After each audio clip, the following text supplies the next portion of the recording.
Good evening. Welcome back to Whispered History. Tonight we're setting out across an endless ocean of golden grass, a place where the wind whispers through the prairie, where millions of buffalo once shook the earth beneath their thunderous hooves, and where one people rose to become the undisputed masters of the southern Great Plains. For nearly 2 centuries, they controlled a vast territory larger than many European kingdoms. Spanish governors feared them. Mexican settlements dreaded their arrival. American pioneers cautiously respected them. Even the United States Army struggled to defeat them. Historians would one day call their homeland Comanchería. It was not simply a place on a map. It was an empire without castles, without stone walls, and without crowned kings. Its borders were guarded not by towering fortresses, but by some of the finest horsemen the world has ever known.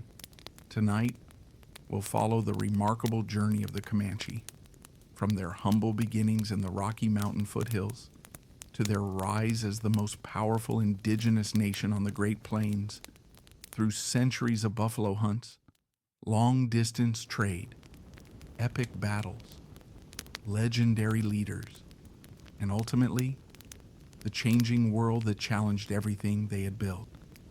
But as always, we'll take our time. There is no rush here.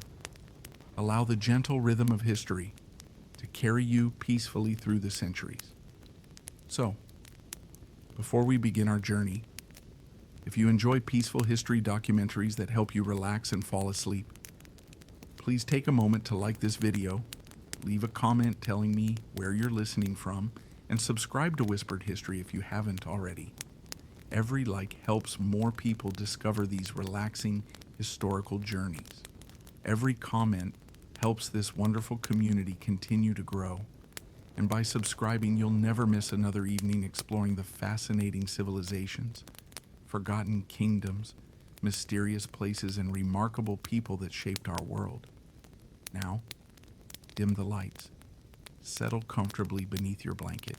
Take a slow, deep breath, and let the sounds of the modern world slowly drift away. Our journey begins long before Texas, long before cowboys, long before wagon trains crossed the prairie. In fact, we must travel back to a time when the Comanche did not yet exist. That may sound surprising. Today, the Comanche are remembered as one of the greatest horse cultures in history. It is almost impossible to imagine them without powerful horses racing across endless grasslands. Yet for much of their early history, there were no horses at all. Their ancestors lived far to the northwest, among the mountains, the forests, and the cold rivers of what is now Wyoming. There, small communities survived through hunting, fishing, and gathering wild plants. These people belonged to the Shoshone family for generations. They lived lives that were very different from those later associated with the Comanche. Imagine standing high in the Rocky Mountains around the year 1500. Towering pine forests cover the slopes. Crystal clear streams tumble over smooth stones. Snow still clings to distant peaks even during summer. Elk quietly graze in open meadows. Mule deer move silently through the trees. The air smells of fresh pine needles and cool mountain water. It is a beautiful world, but it is also a demanding one. Winters arrive early. Snow can remain deep for many months. Food becomes scarce. Families must carefully prepare for every season. The ancestors of the Comanche become masters of survival. They know every mountain pass, every river crossing, every hidden valley where game animals gather. Children begin learning these lessons almost as soon as they can walk. There are no classrooms, no books. The mountains themselves become their teachers. A father quietly shows his son how to recognize fresh elk tracks pressed into soft mud. A grandmother points toward edible roots growing beside a stream. A mother teaches her daughter which plants can heal sickness and which must never be touched. Knowledge passes from one generation to the next through careful observation, through stories, through experience, and above all, through patience. Life moves with the seasons. Spring brings fresh growth. Summer offers abundance. Autumn becomes a time of preparation. Winter demands endurance. Every family understands that survival depends upon working together. No one stands alone. The strongest hunters share their success. The wisest elders share their knowledge. Children are taught that generosity strengthens the entire community.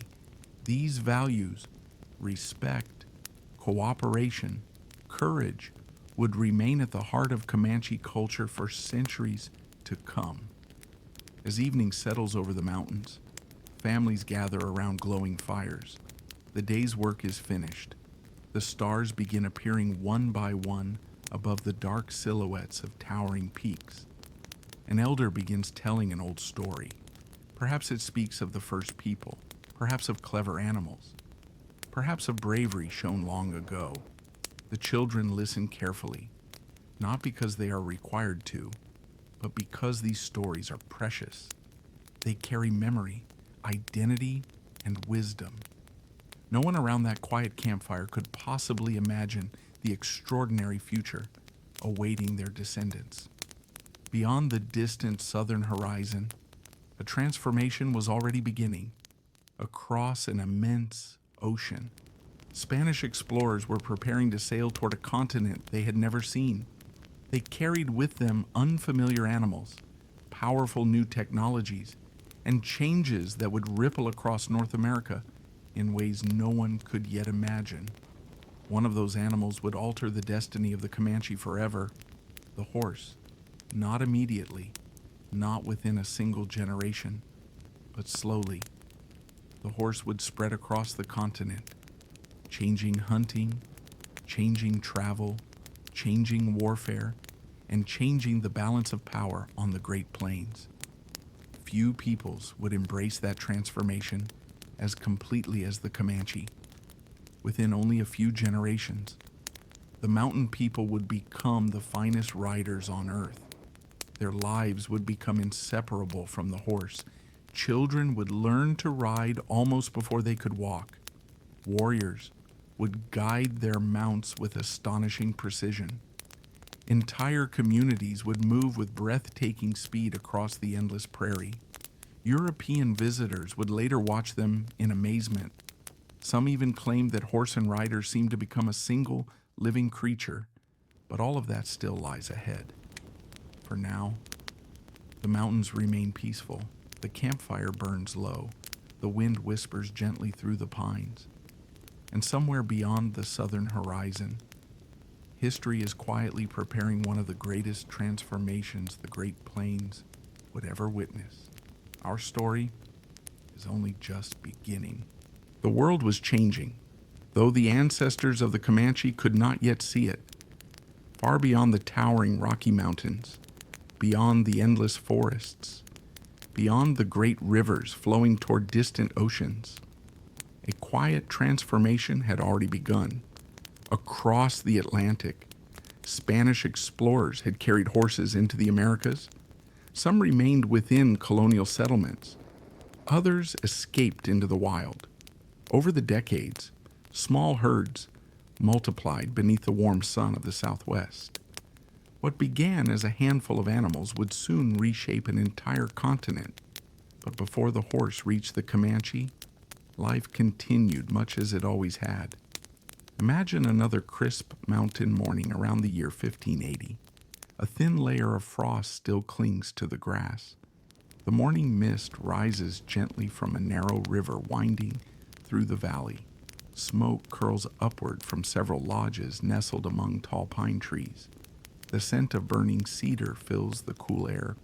Children wake slowly beneath warm animal hides.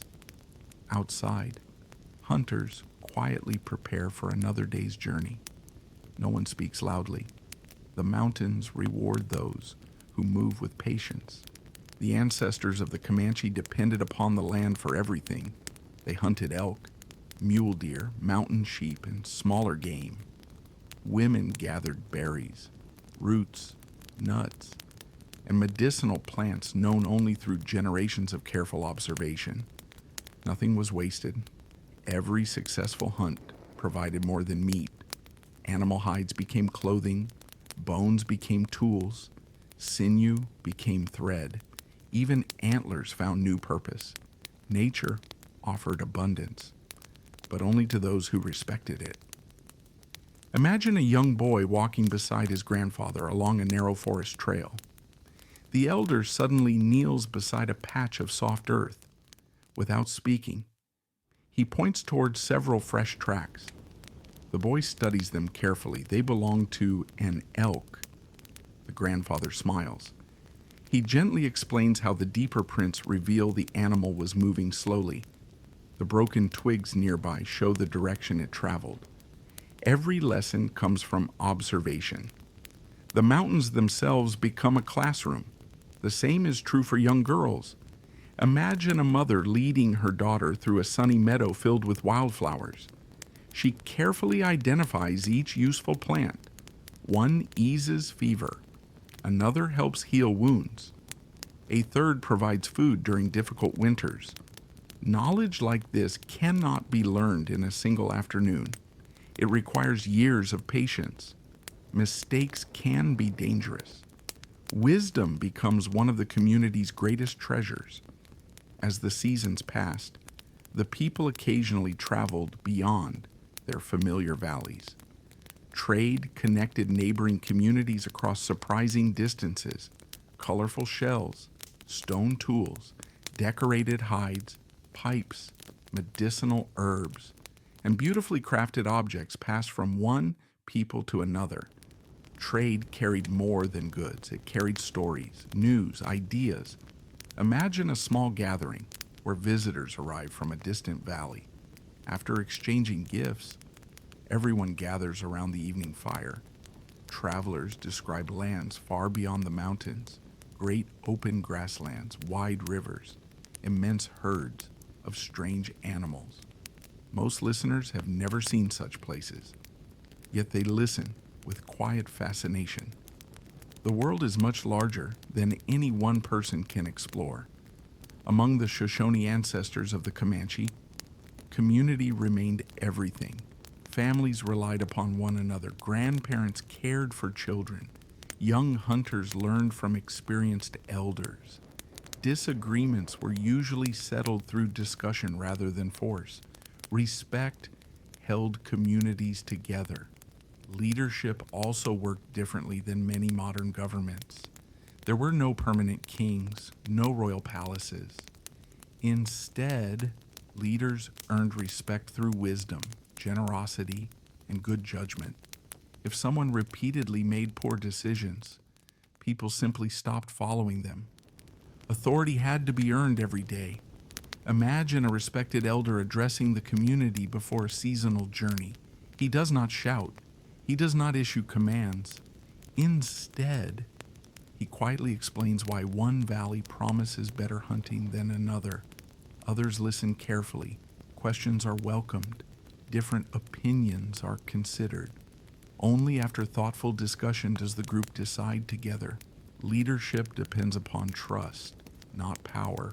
Meanwhile, far to the south, Spanish settlements continued expanding.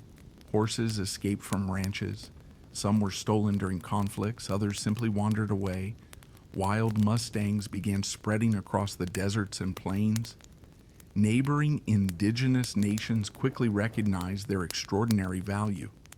Imagine seeing one for the very first time, a magnificent animal standing proudly upon an open hillside. Its dark mane moves gently in the breeze. Powerful muscles ripple beneath its coat. With a sudden burst of energy, it races across the landscape, faster than any human could ever run. To those seeing horses for the first time, the sight must have seemed almost magical. At first, the horse remained a distant rumor. Stories traveled north through trade networks. Travelers described animals that could carry heavy loads, run for astonishing distances, and transform hunting forever. Some listeners found these stories difficult to believe. How could one animal change so much? Yet little by little, the rumors continued spreading. Around the beginning of the 17th century, pressure also began increasing within the northern mountains. Neighboring tribes competed for hunting grounds.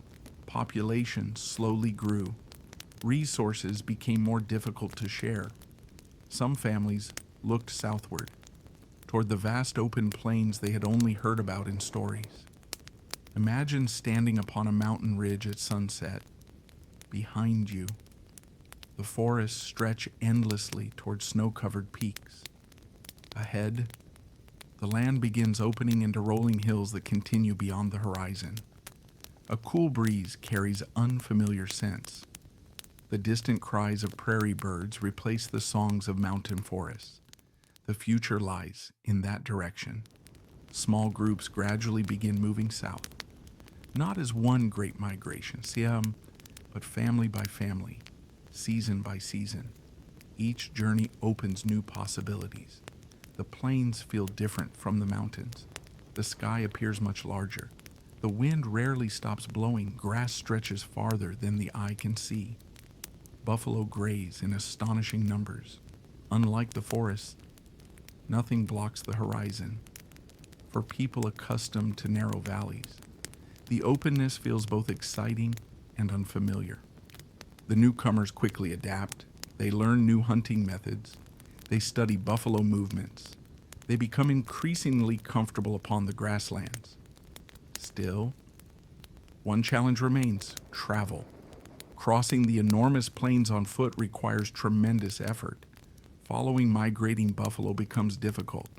Transporting camps across such vast distances demands patience. The people adapt as best they can. Dogs continue pulling travois loaded with supplies.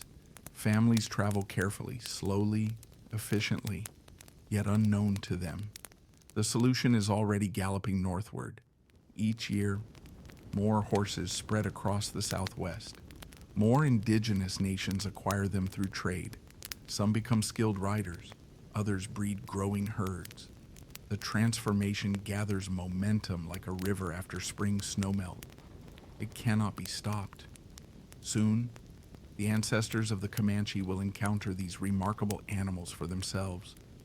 When that day arrives, everything will change: their way of life, their economy, their hunting, their relationships with neighboring peoples, even their identity. History often turns upon great battles or famous leaders, but sometimes the greatest revolutions arrive quietly, with the gentle sound of hooves crossing an endless prairie. And for the people who would become the Comanche, that sound was now drawing closer with every passing season. The horse arrived quietly. There was no great announcement, no single moment when the world suddenly changed. Instead, it happened little by little, one trade journey at a time, one wandering herd at a time, one remarkable discovery after another. Yet looking back through history, few events transformed an entire people as completely as the arrival of the horse transformed the Comanche. Imagine standing upon the southern edge of the Great Plains around the year 1650. The morning sun hangs low above an endless sea of golden grass.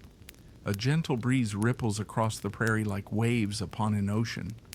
Far in the distance, something unfamiliar moves along the horizon. At first, it appears to be a group of deer, then elk. But as the figures grow closer, you realize they are unlike any animal you have ever seen. Their necks are long and graceful, their legs powerful, their movements effortless. They race across the prairie with astonishing speed. The earth seems barely able to keep up with them. The horse has arrived. For many indigenous peoples, the horse was not merely another useful animal. It became a revolution. Communities that embraced it found themselves able to travel farther than ever before. Hunters could follow buffalo over enormous distances. Trade expanded. Communication became faster. Entire villages could move with remarkable efficiency. The ancestors of the Comanche immediately recognized its possibilities. Unlike many neighboring nations, they devoted themselves completely to mastering the horse. Within only a few generations, their lives would become inseparable from it. Imagine a young Comanche boy watching an older rider gently approach a wild Mustang. The horse stamps nervously. Its ears twitch, its muscles tense. The rider does not rush. He speaks softly, moves slowly, patiently. Trust is never forced. It is earned, hour after hour, day after day. The horse gradually accepts the man's presence. This quiet partnership becomes the beginning of something extraordinary. Breaking a horse required more than strength. It demanded understanding. Experienced riders carefully observed every movement, every sound, every small sign of fear or confidence. A frightened horse could never become a reliable companion. A trusted horse could save a rider's life. Imagine riding across the prairie for the very first time. The wind rushes past your face. The endless grass seems to fly beneath you. Distances that once required days of walking now pass in only a few hours. The world suddenly feels much larger and much smaller at the same time. Places once thought unreachable become part of everyday life. The Comanche adapted faster than nearly anyone else. Children learned to ride almost as soon as they could walk. Some elders later joked that a Comanche child spent more time on horseback than on the ground. Although surely an exaggeration, it reflected an important truth. Horseback riding became second nature. Imagine a small child no older than 5 confidently guiding a pony across open grassland. Nearby, older siblings laugh while practicing sharp turns. An experienced rider demonstrates how to lean low against the horse's neck while reaching toward the ground. These are not games alone, they are lessons. Every ride prepares children for adulthood. As the years passed, the Comanche became astonishingly skilled horsemen. European visitors often struggled to believe what they witnessed. Some riders could hang completely off one side of their horse, using the animal itself as protection. Others could fire arrows while galloping at full speed. Some picked objects from the ground without slowing down. Horse and rider seemed to move together, almost as one living creature. Imagine watching several young riders racing across the prairie at sunset. Their horses thunder over the grass. Dust glows golden beneath the fading sunlight.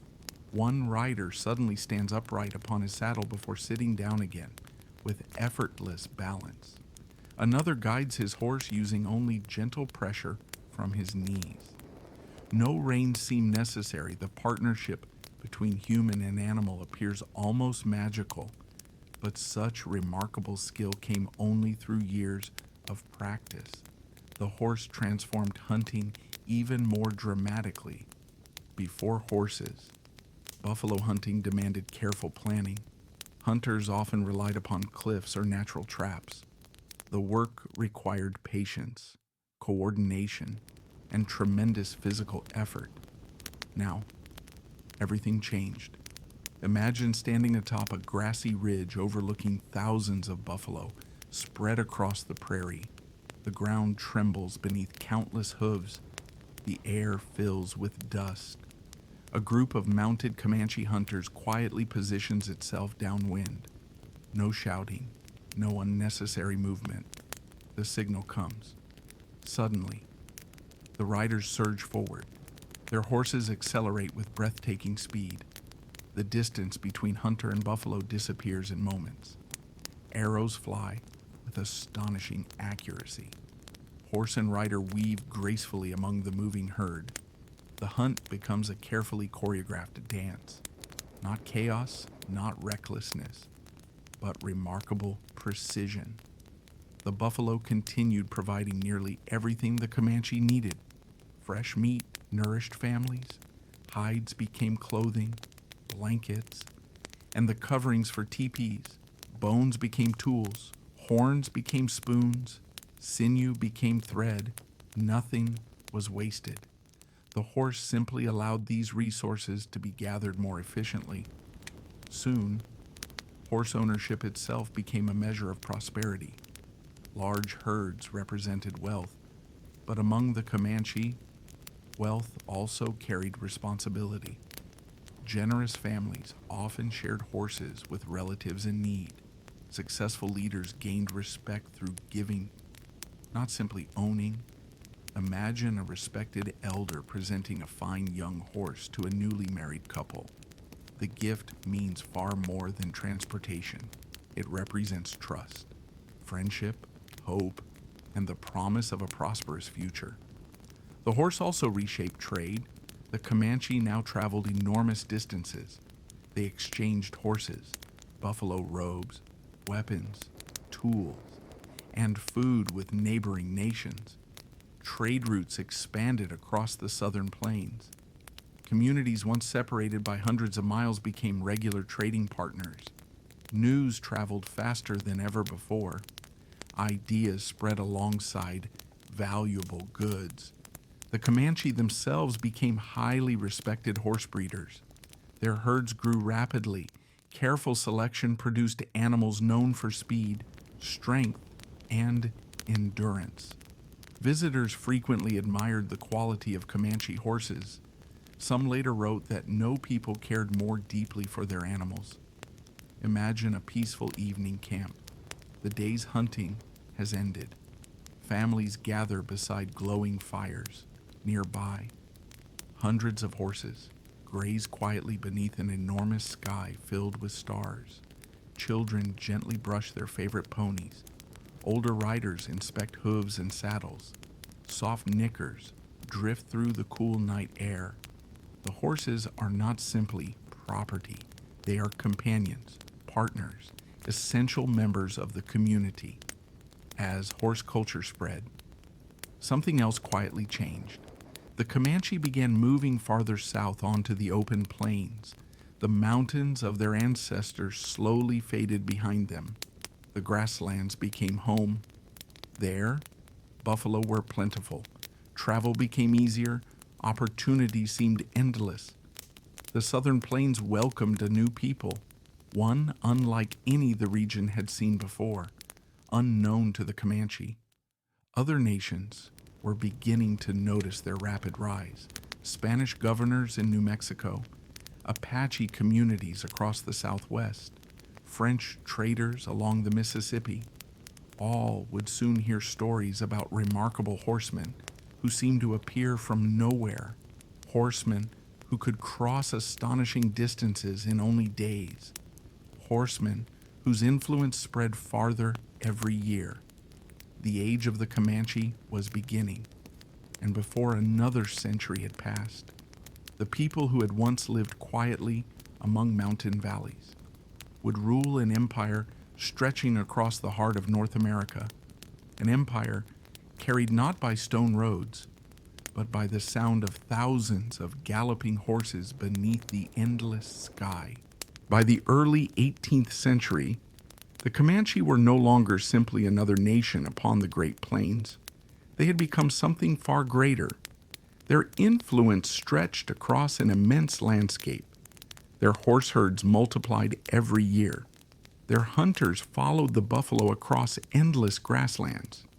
Their traders traveled astonishing distances, and slowly, almost without anyone realizing it, a new power was emerging in the heart of North America.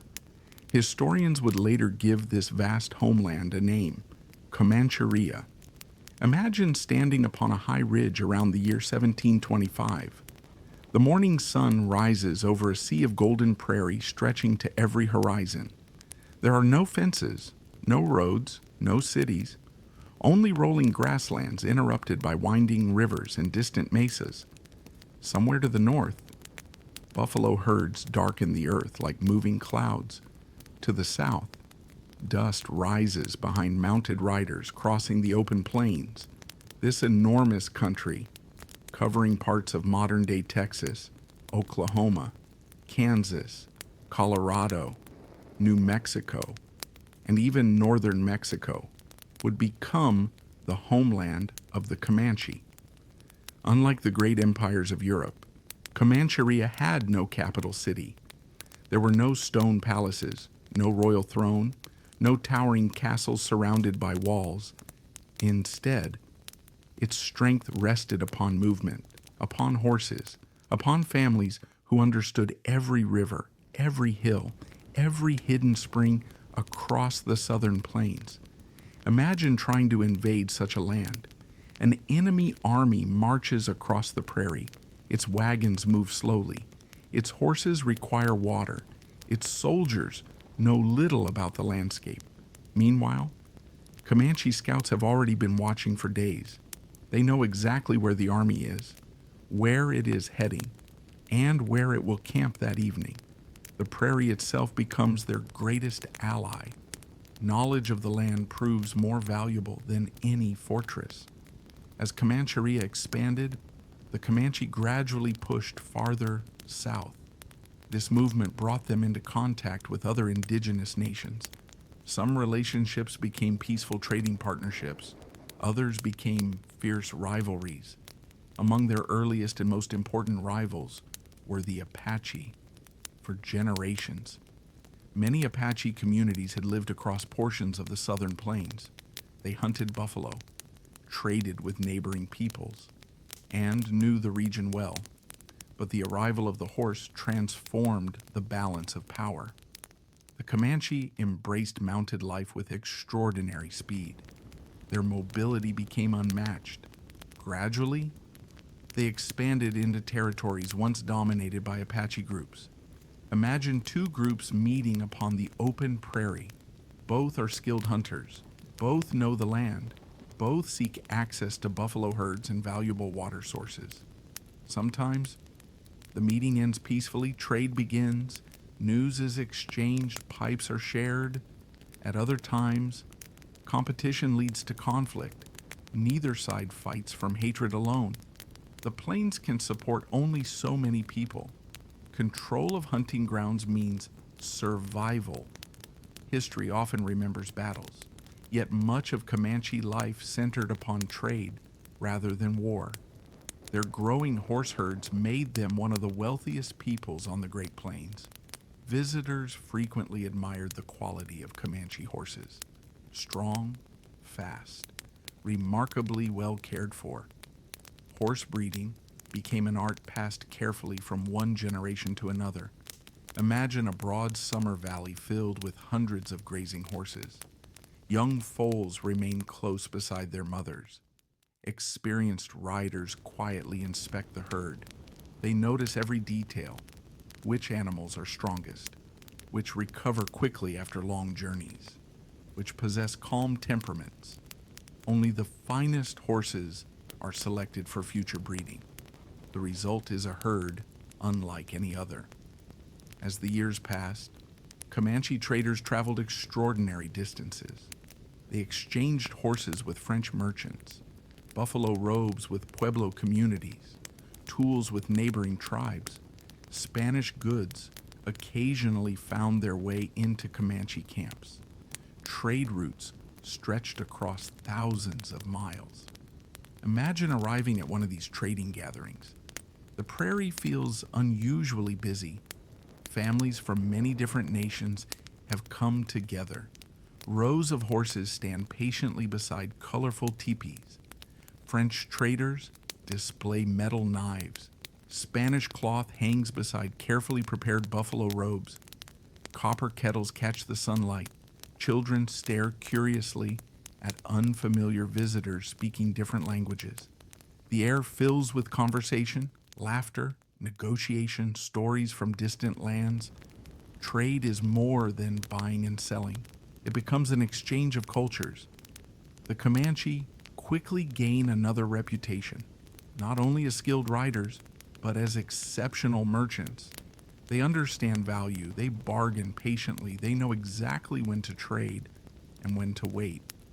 This combination of mobility and economic strength helps transform Comancheria into one of the most influential regions in North America.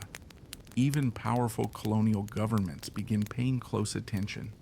Far to the southwest, Spanish officials in Santa Fe grow increasingly concerned. Reports arrive describing mounted warriors appearing across vast distances with astonishing speed. Supply caravans occasionally disappear. Remote ranches request additional protection. Governors begin realizing they are dealing with a new kind of power, one not easily controlled. Imagine a Spanish governor studying a large map inside a candlelit office. Messages from frontier settlements lie scattered across his desk. Each report tells a similar story. Comanche riders have been seen again. The governor sighs quietly. He understands that sending soldiers across the enormous plains is far easier on paper than in reality. The Comanche know every hidden valley, every river crossing, every shortcut. By the time soldiers arrive, the riders have often vanished beyond the horizon. Yet despite growing tensions, not every meeting between the Spanish and the Comanche ends in violence. Diplomacy frequently proves just as important. Spanish merchants value Comanche horses.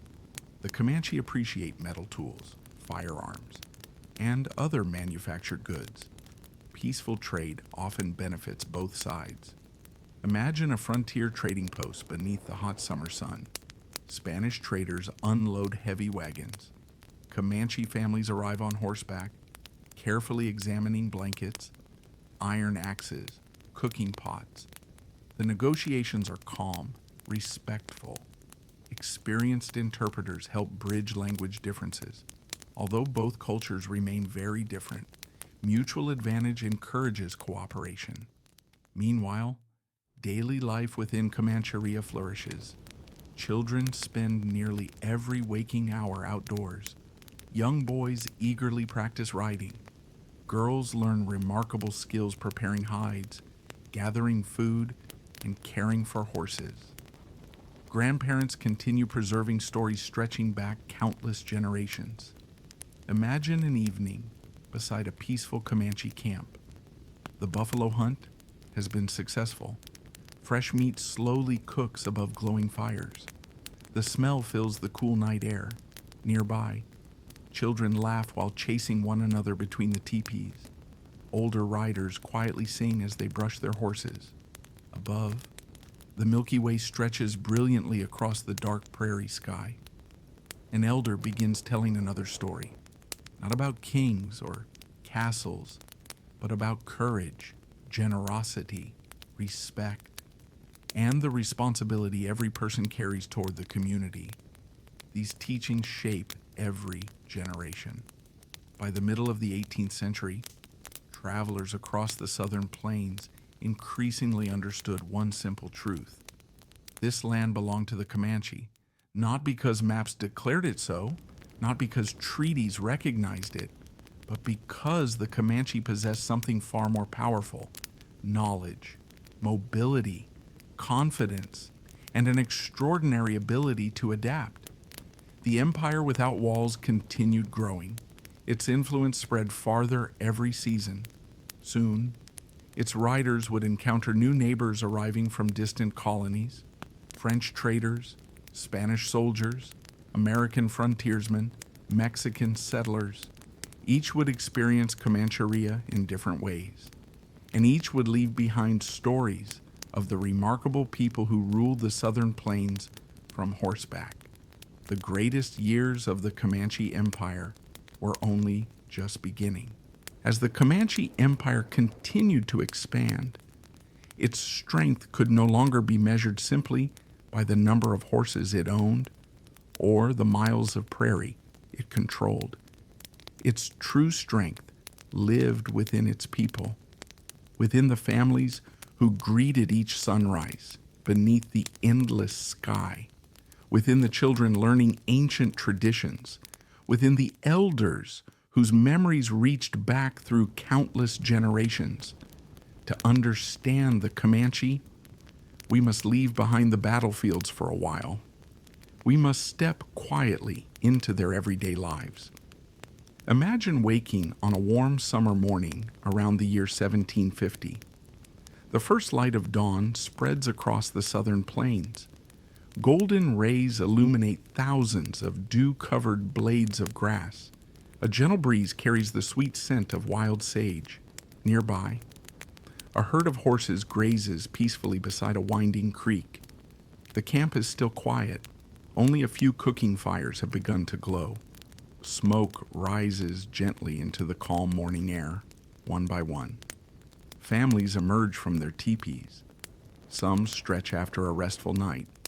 Others quietly offer a morning prayer toward the rising sun. Children yawn sleepily before chasing one another through the grass. Dogs weave happily between the camps. Life awakens naturally. There are no clocks, no bells announcing the beginning of the day. Nature provides every signal that is needed. The Comanche lived in teepees, beautiful homes perfectly suited to the open plains. Long wooden poles formed a tall cone. Carefully prepared buffalo hides covered the frame.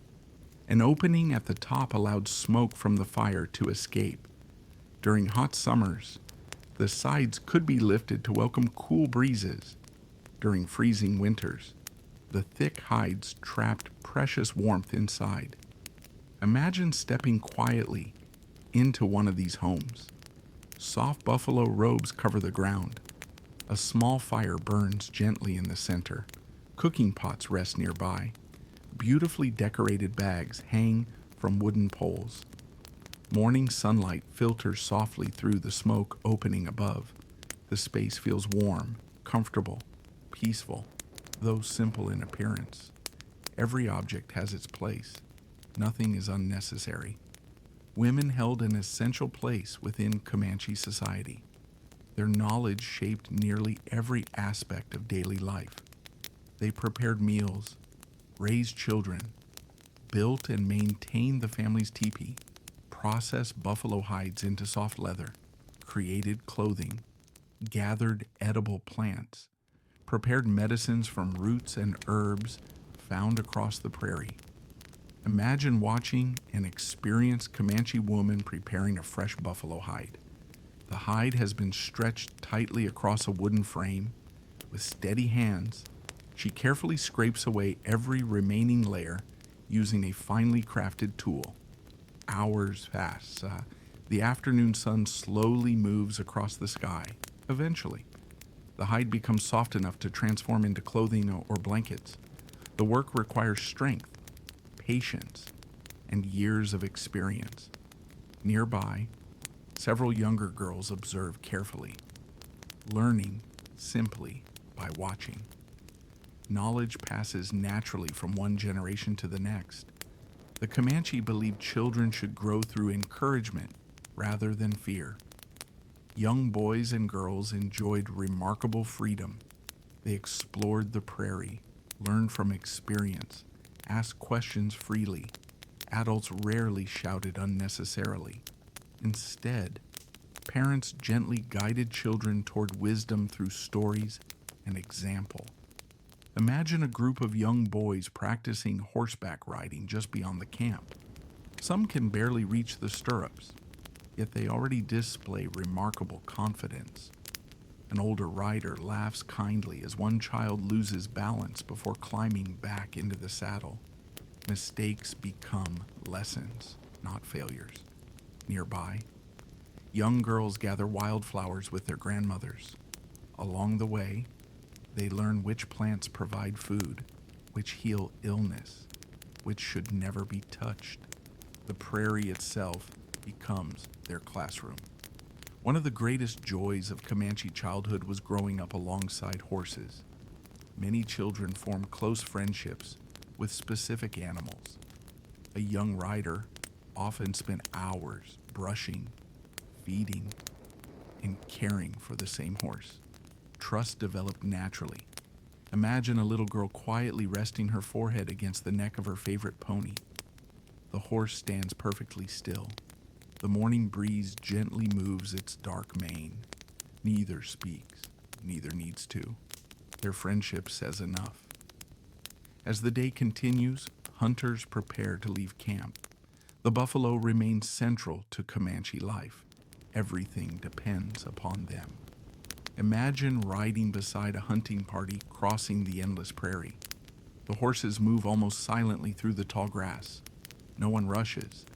Experienced hunters constantly watch the wind, the direction of the buffalo, the movement of birds overhead. Every detail matters. Then the herd appears. Thousands of dark shapes spread across the rolling hills. The earth vibrates beneath their hooves. Dust rises into the bright blue sky. The riders exchange quiet glances. The hunt begins. Unlike many modern images of buffalo hunting, success depended upon discipline rather than reckless speed. Each rider carefully selected a single animal. Arrows flew with remarkable accuracy. Horse and rider moved together with effortless grace. Afterward, every part of the buffalo found purpose. Fresh meat nourished the community. Hides became clothing and shelter. Bones became needles and tools. Sinew became thread. Even the stomach could serve as a cooking vessel. Waste was considered deeply disrespectful. The buffalo had offered its life. The least the people could do was honor that gift. As afternoon slowly faded, the camp became wonderfully busy. Women prepared meals, children played games beneath the open sky, young men repaired saddles and bows. Elders rested beneath the shade while quietly telling stories. Visitors from neighboring camps occasionally arrived, bringing news, sharing laughter, strengthening friendships.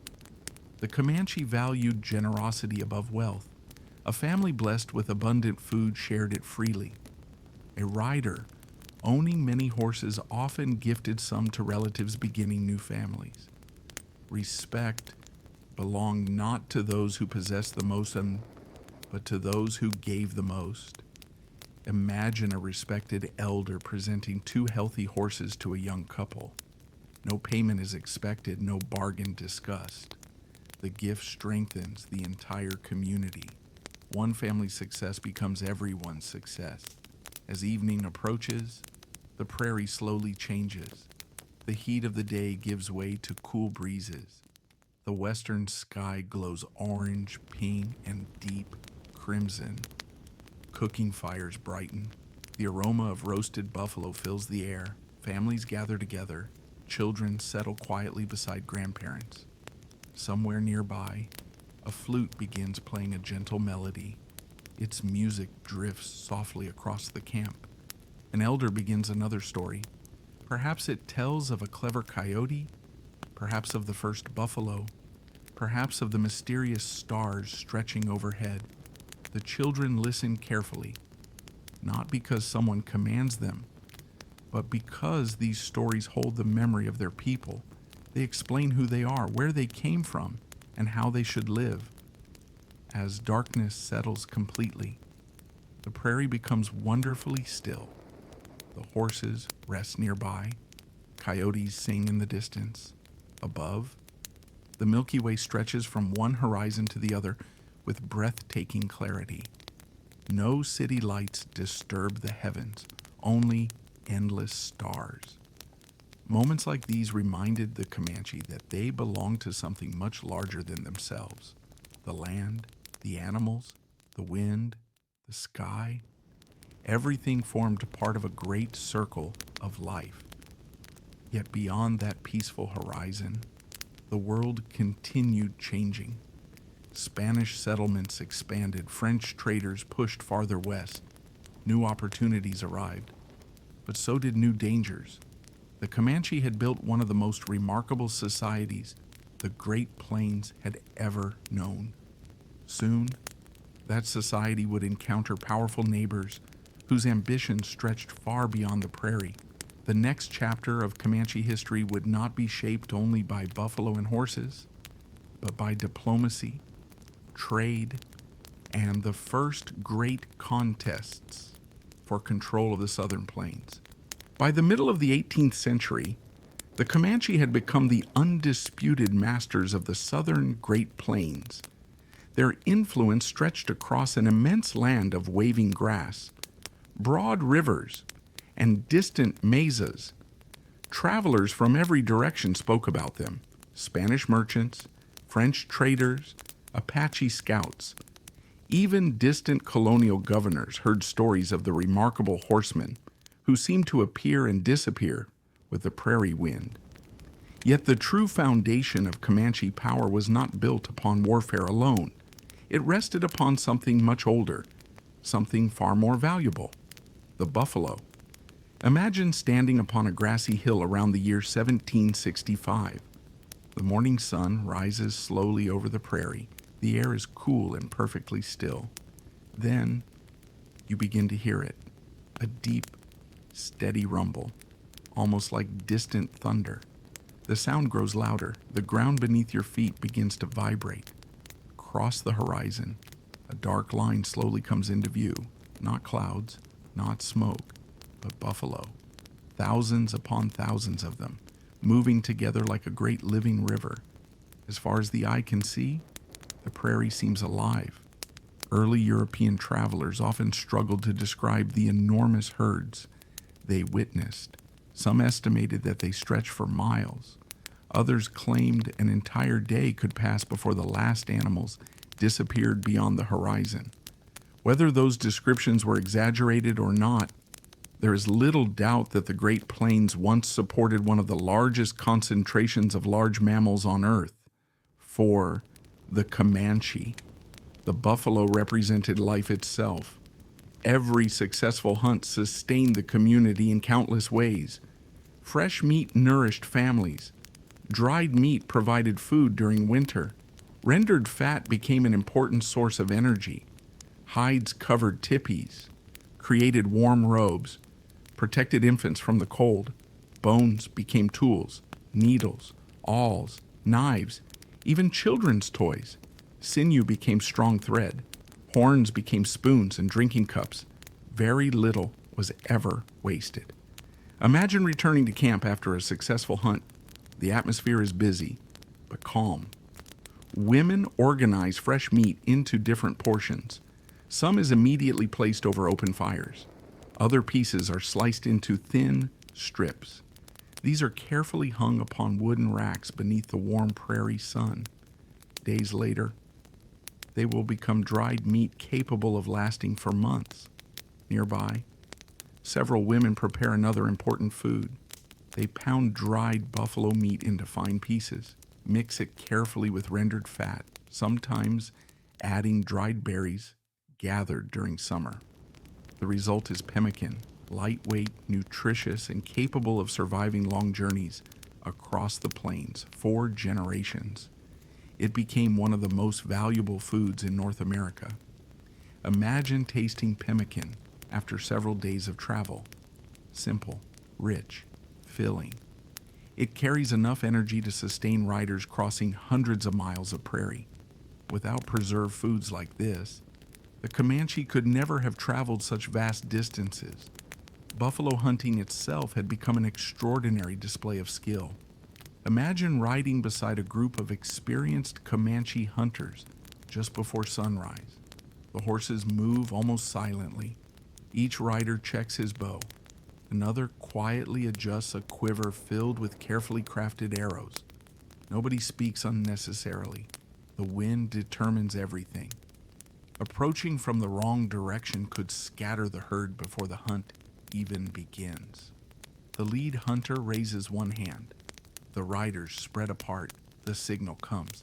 Suddenly, the prairie explodes with movement. Dozens of horses surge forward. The buffalo begin running. Dust rises into the morning sky. The thunder of thousands of hooves echoes across the plains.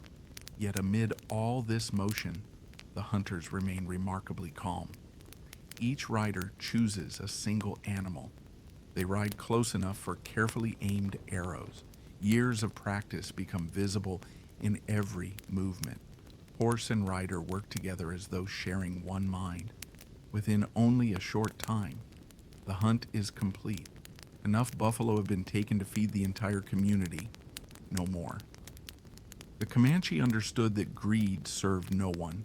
Respect for the buffalo remained essential. Many hunters quietly offered prayers of gratitude after a successful hunt. The animal had given its life, its sacrifice deserved acknowledgement.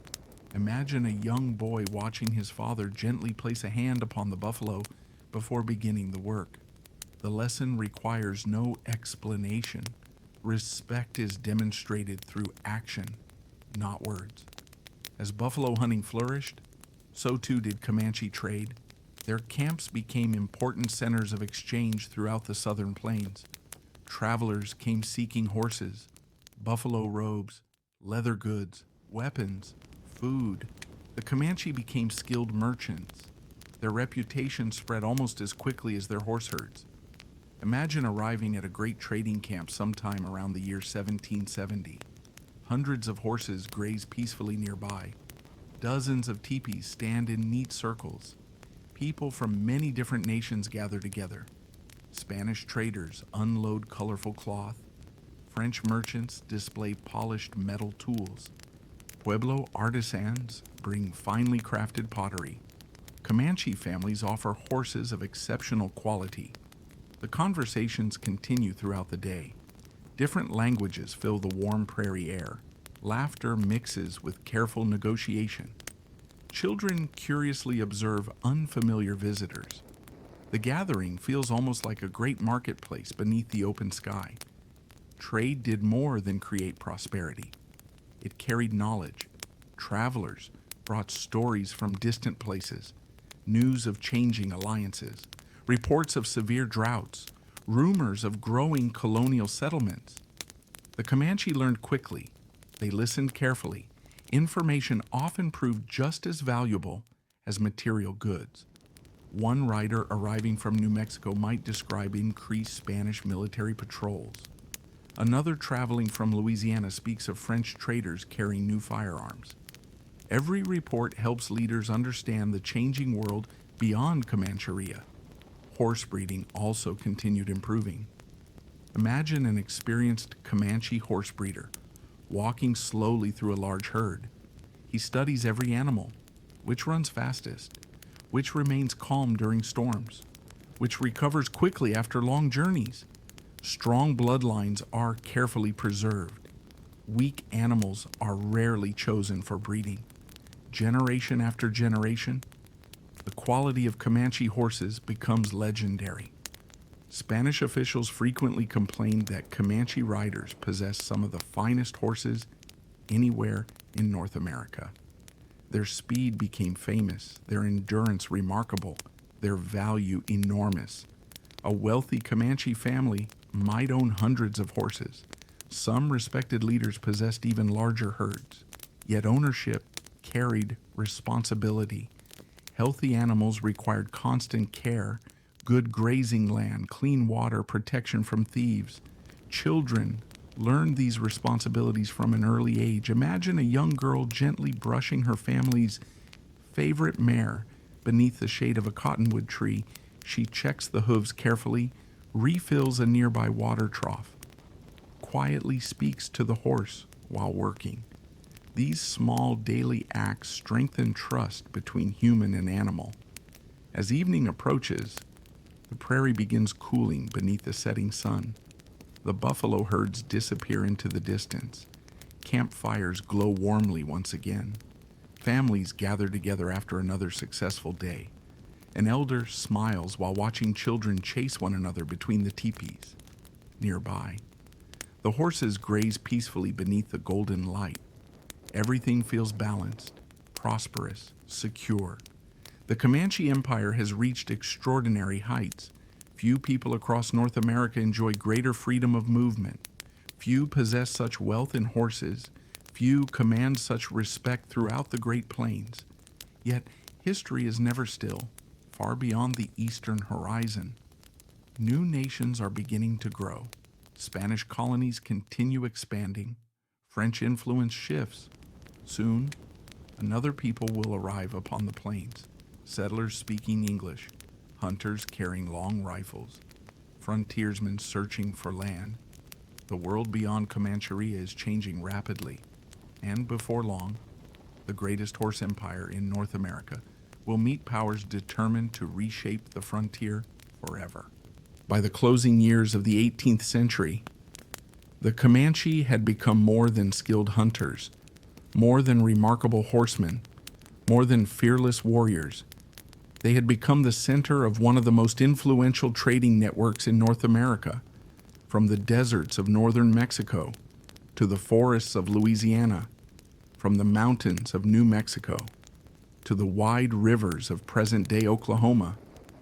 Merchants knew one simple truth: if you wished to travel safely across the southern plains, you would eventually encounter the Comanche. Imagine a bright spring morning around the year 1785. The prairie stretches endlessly beneath a brilliant blue sky.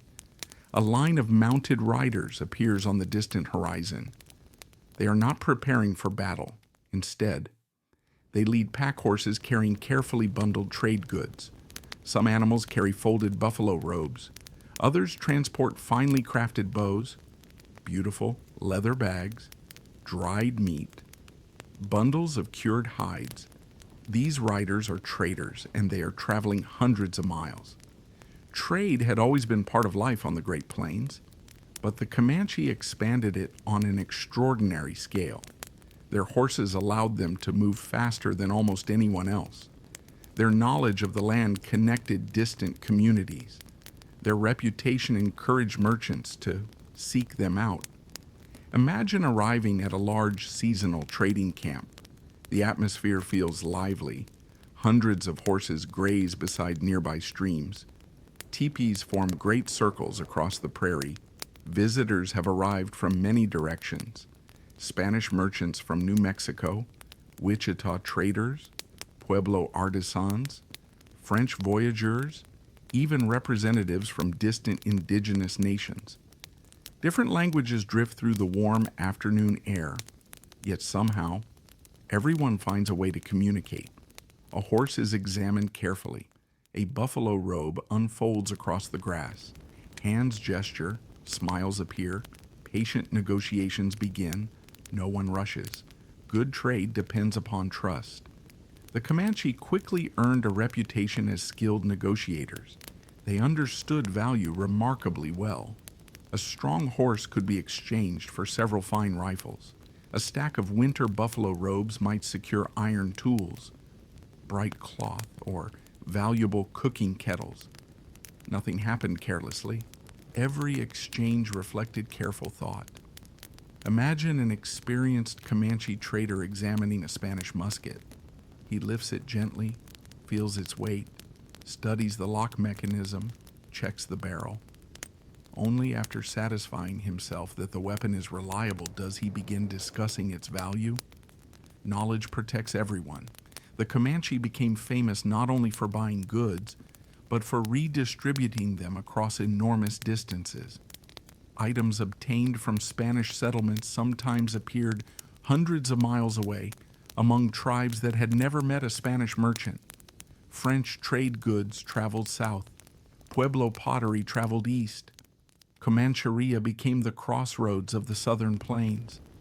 Yet trade alone did not guarantee peace. The prairie remained a place of competition. Buffalo moved constantly. Water sources could become scarce during dry years. Neighboring nations sometimes claimed the same hunting grounds. Disagreements occasionally led to raids. Among the Comanche, raiding served several purposes. It allowed young warriors to prove courage.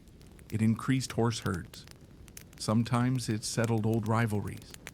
Unlike modern ideas of total warfare, many raids focus primarily on capturing horses rather than destroying entire communities. Imagine a moonlit prairie. A small group of experienced riders moves silently through the darkness. The stars overhead shine with remarkable clarity. Not a single unnecessary word is spoken. The riders know exactly where a neighboring horse herd is grazing. Their movements remain calm, deliberate. If successful, they will return before sunrise with valuable animals. If discovered, they rely upon speed rather than prolonged fighting. Horse raiding demanded remarkable skill. It required courage, planning, patience, and above all, exceptional horsemanship. A successful raid often brought great respect. Yet experienced elders also reminded young warriors that wisdom mattered more than recklessness. A rider who endangered his companions through unnecessary risks earned little admiration. Generosity remained the highest virtue. Imagine a young warrior returning after a successful raid. Several fine horses now belong to him.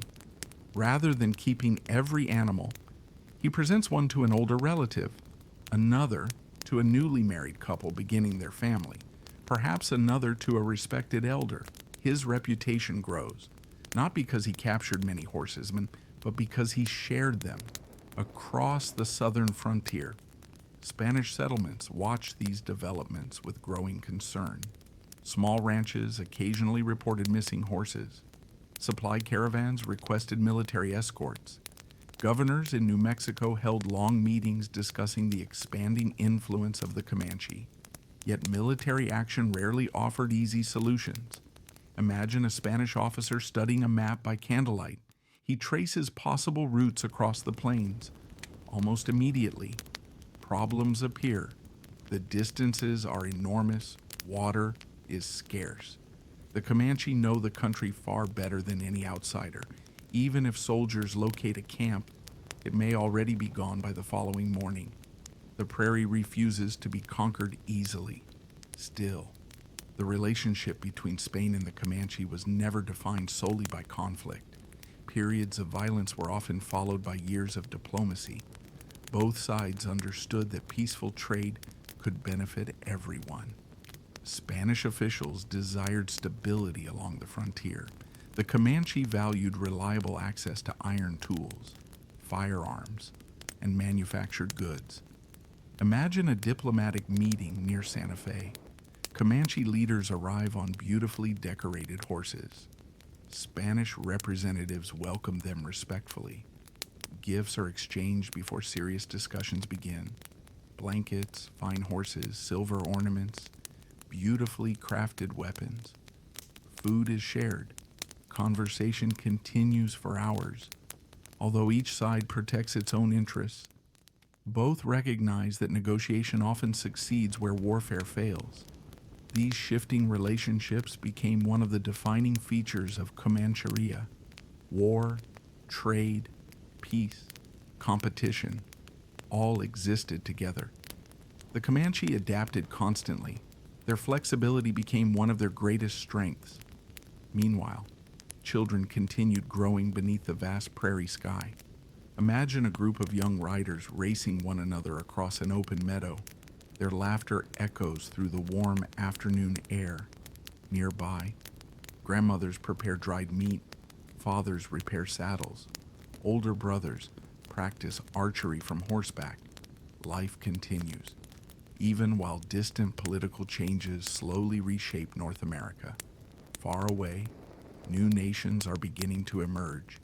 The American Revolution has transformed Britain's colonies along the Atlantic coast. The United States has been born.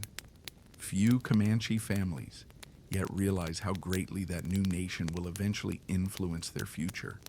For now, the Americans remain distant, separated by forests, mountains, and hundreds of miles of open country. The Spanish remain the more familiar neighbors, but history has a way of shortening great distances. Every year, more settlers move westward. More explorers map unfamiliar rivers. More traders seek opportunities beyond the Mississippi.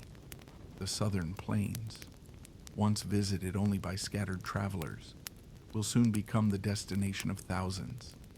The Comanche Empire stands at the height of its power. Its horse herds are immense, its trade flourishes, its warriors command respect across the frontier, its people believe the prairie will always remain theirs, and for a little while longer, it will. But beyond the eastern horizon, a new century is approaching, a century that will bring American frontiersmen, Texas settlers, powerful new weapons, and challenges unlike anything the Comanche have ever faced. The winds still whisper peacefully across the prairie tonight, yet they also carry the first quiet echoes of a changing world. The 19th century arrived quietly upon the southern plains. The sun still rose over endless fields of waving grass. Buffalo continued their ancient migrations. Comanche children still learned to ride before they were old enough to hunt. Campfires still glowed beneath brilliant skies filled with stars. Yet beyond the eastern horizon, a new force was steadily approaching. Unlike the Spanish, who had mostly established distant settlements, or the French, who had focused heavily on trade, these newcomers brought something different. They intended to stay. Imagine standing beside the Red River around the year 1805. The prairie remains peaceful. Wildflowers bloom beside the water. A small group of Comanche riders quietly observes the horizon. In the distance, a handful of unfamiliar wagons slowly move westward. The travelers appear exhausted. Their oxen struggle through deep mud. Children walk beside their parents. Everything seems harmless. No one realizes that these small groups represent only the beginning. The young United States had recently completed the Louisiana Purchase in 1803. With one agreement, the nation nearly doubled in size. Maps suddenly showed enormous new territories stretching toward the Rocky Mountains. To politicians in Washington, these lands promised opportunity. To the Comanche, they were already home. Imagine government officials studying maps inside a distant office. They draw neat lines across paper, territories, boundaries, future settlements.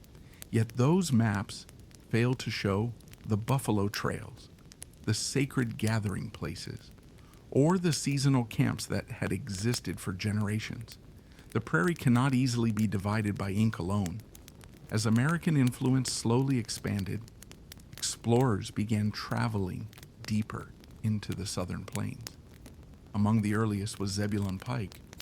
Later, others followed. They recorded rivers, mountains, and wildlife. Many also wrote about the extraordinary horsemen they encountered. Some described the Comanche with admiration, others with caution.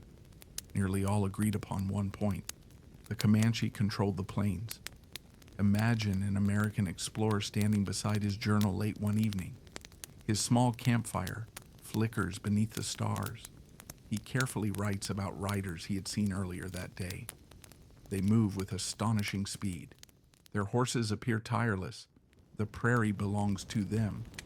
His words would later travel thousands of miles east. As more Americans learned about the West, curiosity grew. At the same time, the Spanish Empire in North America began weakening. Political unrest spread throughout Mexico. Then, in 1821, Mexico gained its independence from Spain. The enormous frontier changed overnight.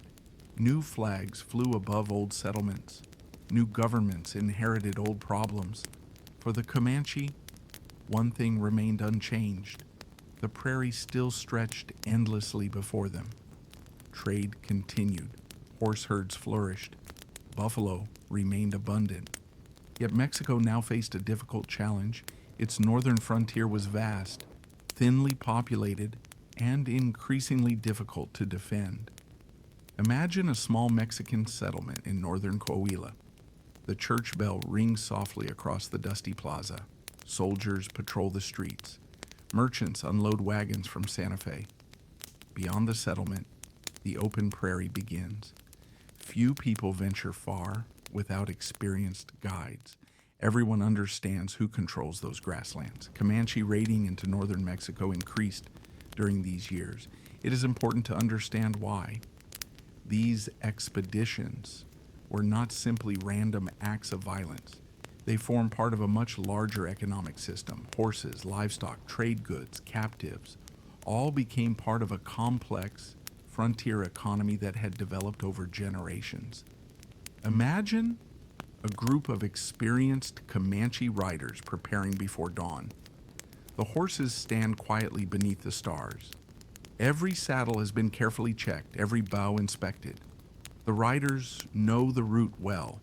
They understand where rivers cross, where water can be found, how to travel swiftly across hundreds of miles. Their success depends not only upon courage as strategies, but upon planning, remarkable planning. Many historians today note that few peoples understood long-distance mounted travel better than the Comanche. Some raiding parties covered astonishing distances in relatively short periods. Their endurance impressed even experienced military officers. Meanwhile, trade with New Mexico continued. Peace and conflict often existed side by side. One season brought successful negotiations, the next, renewed raids. Frontier life rarely remained simple. Imagine a trading fair near Santa Fe. Comanche merchants arrive with magnificent horses. Mexican traders display iron tools, bright cloth, firearms, silver ornaments. The atmosphere feels friendly. Children from different cultures watch each other curiously. Business continues throughout the afternoon. Months later, those same regions might experience renewed tension. Such was the complexity of life along the frontier. During these decades, another important change quietly unfolded. American settlers began moving into Mexican Texas. The Mexican government hoped these immigrants would strengthen its northern frontier. Land grants attracted farmers. Families built cabins. Small communities slowly appeared. At first, only a few hundred settlers arrived, then several thousand. Imagine standing upon a grassy hill overlooking central Texas around the year 1825. A handful of wooden cabins stand beside a river. Smoke rises gently from stone chimneys. Fields of corn have replaced portions of the open prairie.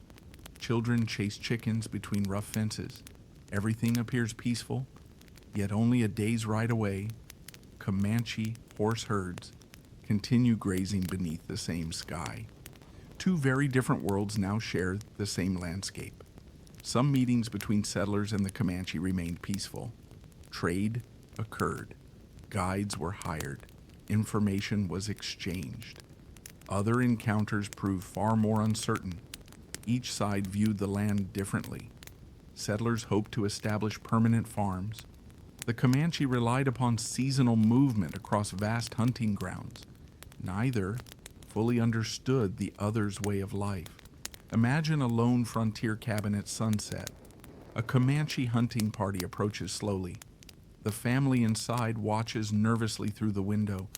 Moments later, the riders simply ask for water. After a brief conversation set, they continue riding into the fading light. Not every meeting ended in violence, yet fear often grew faster than trust. As more settlers arrived, misunderstandings became increasingly common. The prairie itself seemed to shrink. Buffalo trails crossed new farms. Horse grazing areas became fenced. Old travel routes changed. The Comanche noticed these developments carefully. Their leaders understood something important. Individual settlers were not the greatest concern. It was the steady increase in their numbers. Each new cabin suggested another might soon follow. Each new settlement hinted at many more beyond it. Still, during the 1820s, the Comanche Empire remained immensely powerful. Its riders continued traveling freely across the southern plains. Its trade network remained strong. Its reputation inspired respect throughout the frontier. Few people imagined that within little more than a decade, Texas itself would become an independent republic. The frontier would fill with soldiers. Texas Rangers would begin earning their own legendary reputation. And the long struggle between the Comanche and the expanding American frontier would enter its most dramatic chapter. For now, the prairie remains calm beneath the evening sky. The horses graze peacefully. The buffalo continue their timeless journey. But history, like the wind crossing the Great Plains, never stands still. The year was 1836. Across the wide plains of North America, a new nation had just been born, the Republic of Texas. After months of bitter conflict with Mexico, Texan forces declared their independence. The battles of the Alamo, Goliad, and San Jacinto quickly became famous throughout the frontier. For the settlers who had fought for independence, a new future seemed possible. But for the Comanche, very little had changed. The grass still waved beneath the wind. The buffalo still followed their ancient trails. Comanchería remained their homeland. Yet the birth of Texas would bring new neighbors, new conflicts, and a frontier unlike anything either side had experienced before.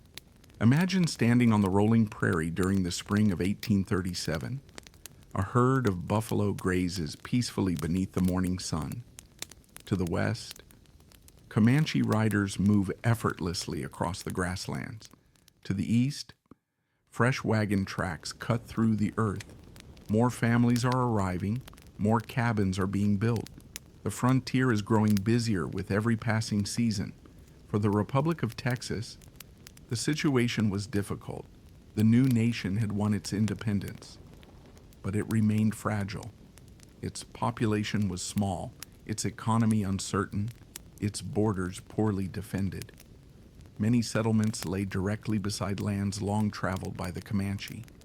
Imagine a newly built frontier cabin. Fresh-cut logs still smell of pine. A small vegetable garden grows nearby. Children gather firewood, while their parents repair a wooden fence. The family hopes to build a peaceful life. Yet, each evening, they watch the horizon carefully, not because danger is certain, but because uncertainty has become part of daily life. Many early settlers had little understanding of Comanche culture. Likewise, many Comanche families struggled to understand why newcomers continued arriving in such great numbers. Each side viewed the land through entirely different traditions. To many settlers, land represented private property. It could be purchased, surveyed, fenced, inherited. To the Comanche, the prairie belonged to no single individual. Families followed the buffalo with the changing seasons. The land itself remained shared. These very different ideas often led to misunderstanding long before weapons were ever raised. Imagine a conversation beside a small frontier trading post. A Comanche leader points toward open grazing land where his people have traveled for generations. A Texan settler points toward a document granting ownership of that same land. Neither man believes he is being unreasonable. Each speaks honestly. Each simply understands the world differently. As more settlements expanded, competition increased. Buffalo altered their migration routes. Horse grazing became more limited near farms. Water sources grew increasingly important. Small disagreements gradually became larger ones. Livestock raids increased. Retaliatory expeditions followed. The cycle became difficult to stop. Among the most important frontier organizations to emerge during these years were the Texas Rangers, originally formed years earlier as small groups of mounted volunteers. The Rangers gradually became more organized. Their task was challenging: protect scattered settlements spread across enormous distances. Imagine several Rangers riding before sunrise. Their horses move quietly through the tall grass. Each man carries a rifle, a revolver, and supplies for several days. The prairie stretches endlessly ahead. No roads guide their journey, only rivers, hills, and experience. Like the Comanche, the Rangers soon learned that survival on the plains depended upon mobility. They adapted quickly, studying the land, improving their horsemanship, learning to travel lighter and faster. Over time, the frontier produced skilled horsemen on both sides. Respect sometimes existed even between enemies. Many Rangers later acknowledged the extraordinary riding ability of the Comanche. Likewise, Experienced Comanche warriors carefully observed the tactics of the Rangers. Each side learned from the other. Meanwhile, Comanche society itself continued flourishing. The horse herds remained immense. Trade still connected communities across the southern plains. Buffalo hunting remained central to everyday life. Imagine a large Comanche camp during late summer. Hundreds of horses graze nearby. Children race across the prairie laughing. Women prepare fresh buffalo hides. Older men repair bows and saddles. Nothing about the camp suggests decline. In many ways, the Comanche remain at the height of their power. One remarkable figure would soon emerge from this changing frontier, though his greatest role still lies years ahead. His story begins with a young girl in 1836, not long after Texas declared independence. A settlement called Fort Parker stood in central Texas.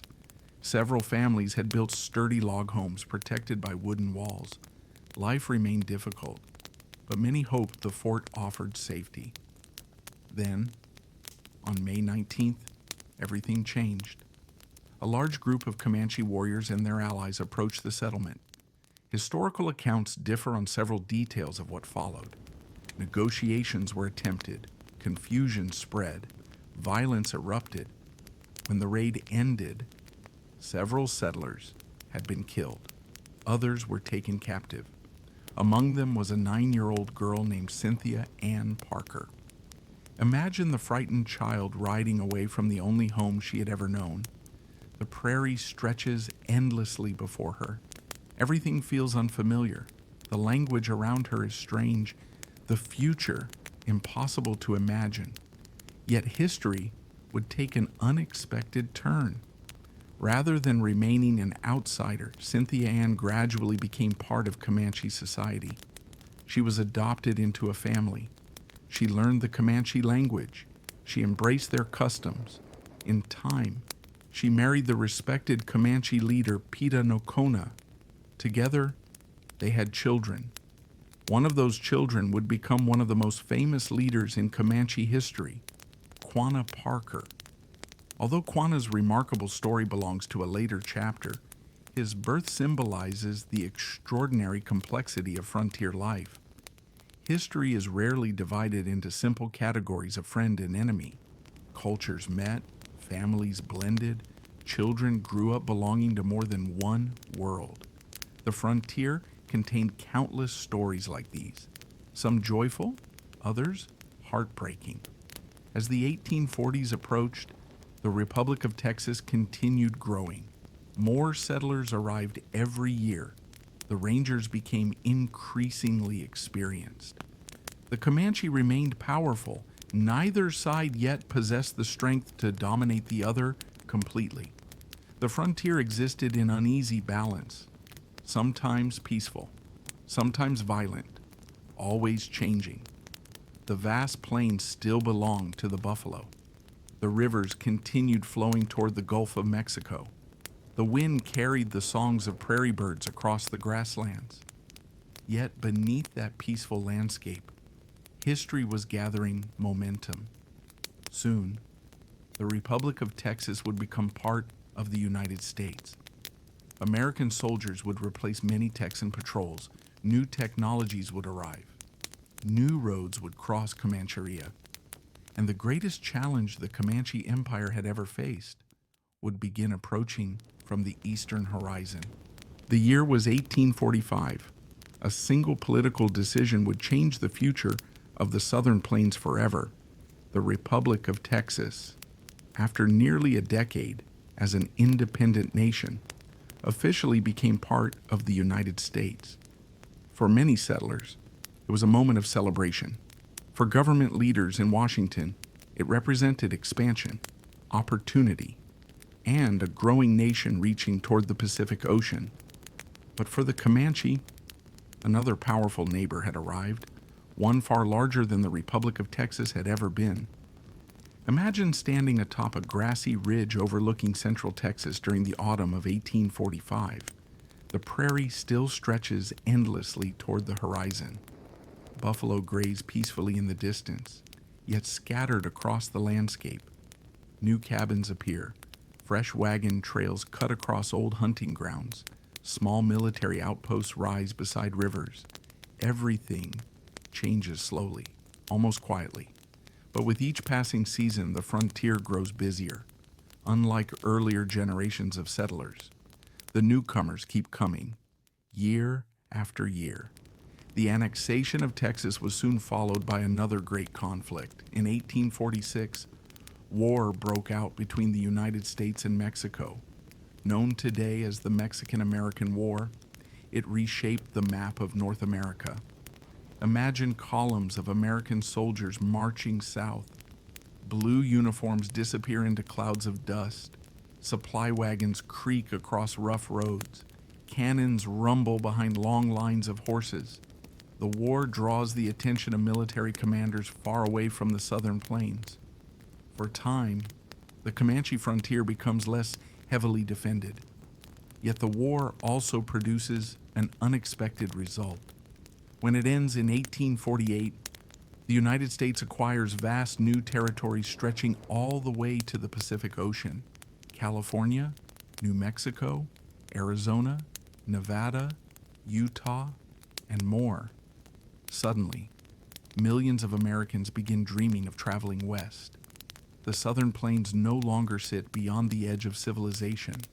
They now lie directly between the growing eastern states and the distant Pacific coast. Imagine opening a map in New York during 1849. A newspaper headline announces another astonishing discovery: gold. Gold has been found in California. Almost overnight, thousands of families begin preparing for the journey west. Farmers, merchants, blacksmiths, doctors, young adventurers. Entire wagon trains gather together. Many choose routes crossing lands long controlled by the Comanche. Imagine one of those wagon trains. Hundreds of oxen slowly pull heavy wooden wagons. Children ride beside barrels of flour and family possessions. Mothers walk carefully through the prairie grass. The journey is exhausting. Water becomes precious. Every river crossing presents another challenge. At night, campfires stretch across the plains beneath the stars. Many travelers have never before experienced such immense open country. For the Comanche, these wagons represent something entirely new. Unlike traders, who usually came and went, many immigrants intend to remain.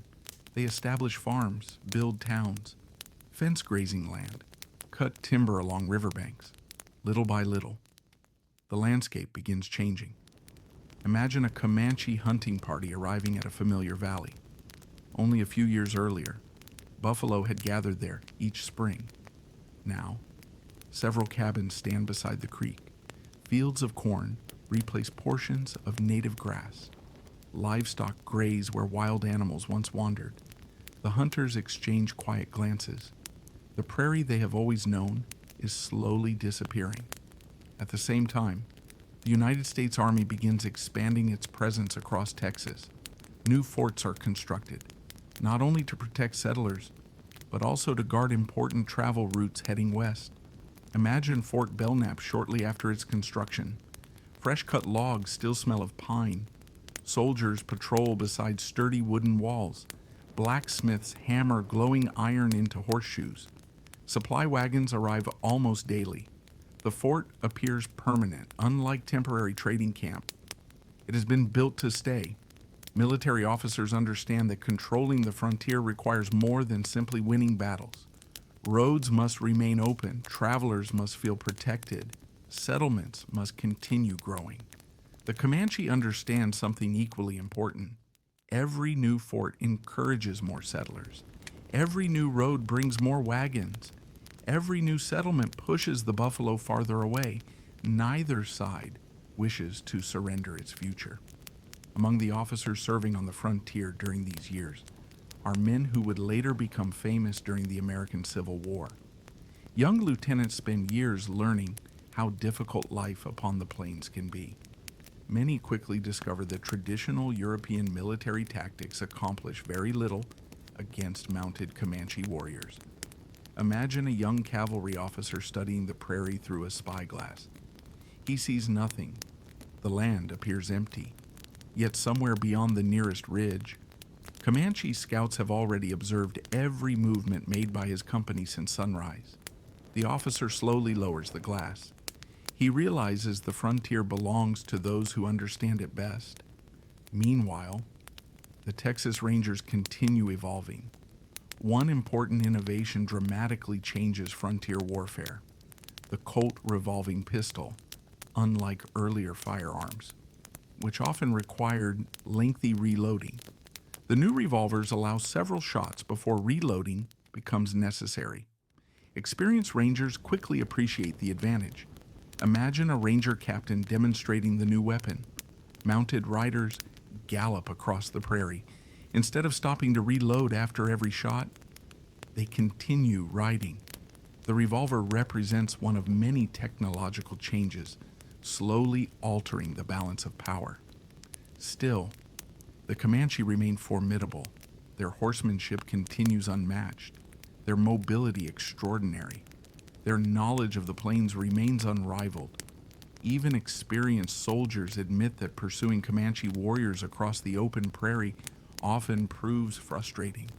A rider may disappear behind a low ridge, only to reappear miles away before sunset. During these years, one event leaves a particularly deep mark upon both cultures. In 1840, several Comanche leaders traveled to San Antonio seeking negotiations with officials of the Republic of Texas. The meeting became known as the Council House Conference. Historical accounts differ regarding exactly how events unfolded. Misunderstandings arose concerning captives held by different groups. Tension steadily increased. Suddenly, violence erupted inside the meeting house. When the fighting ended, many Comanche leaders had been killed. News spread rapidly across the plains. The consequences proved enormous. Trust between the Republic of Texas and many Comanche communities suffered greatly. Retaliatory raids followed. Among them, the Great Raid of 1840 reached deep into southern Texas. Entire frontier settlements were shocked by the scale of the attack. The cycle of retaliation grew even more difficult to break.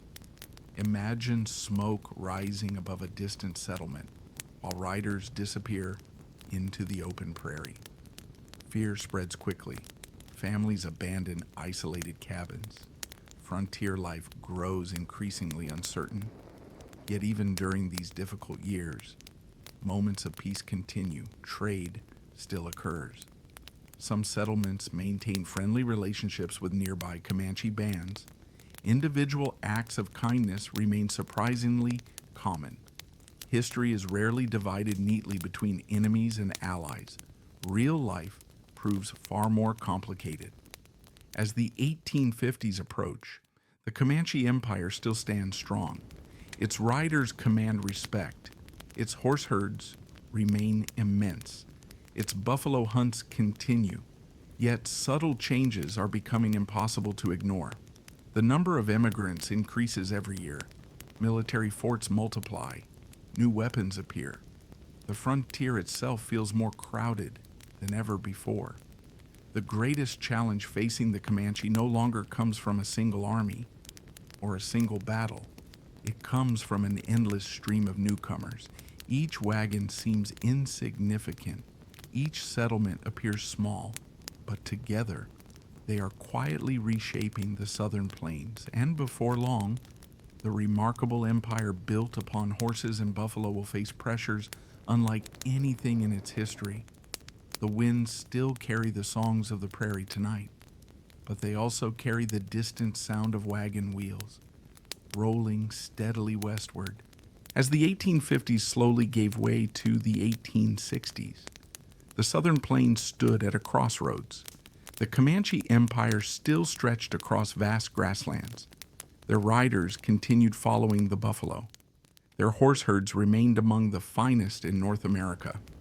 Yet change now arrived faster than ever before. The old frontier was disappearing. A new America was taking shape. Imagine standing atop a rocky bluff overlooking the plains around the year 1860. The prairie still appears endless. Buffalo graze peacefully beneath the summer sun. A band of Comanche riders crosses the horizon with effortless speed. Yet farther east, thin columns of smoke rise from new settlements. Roads have become wider.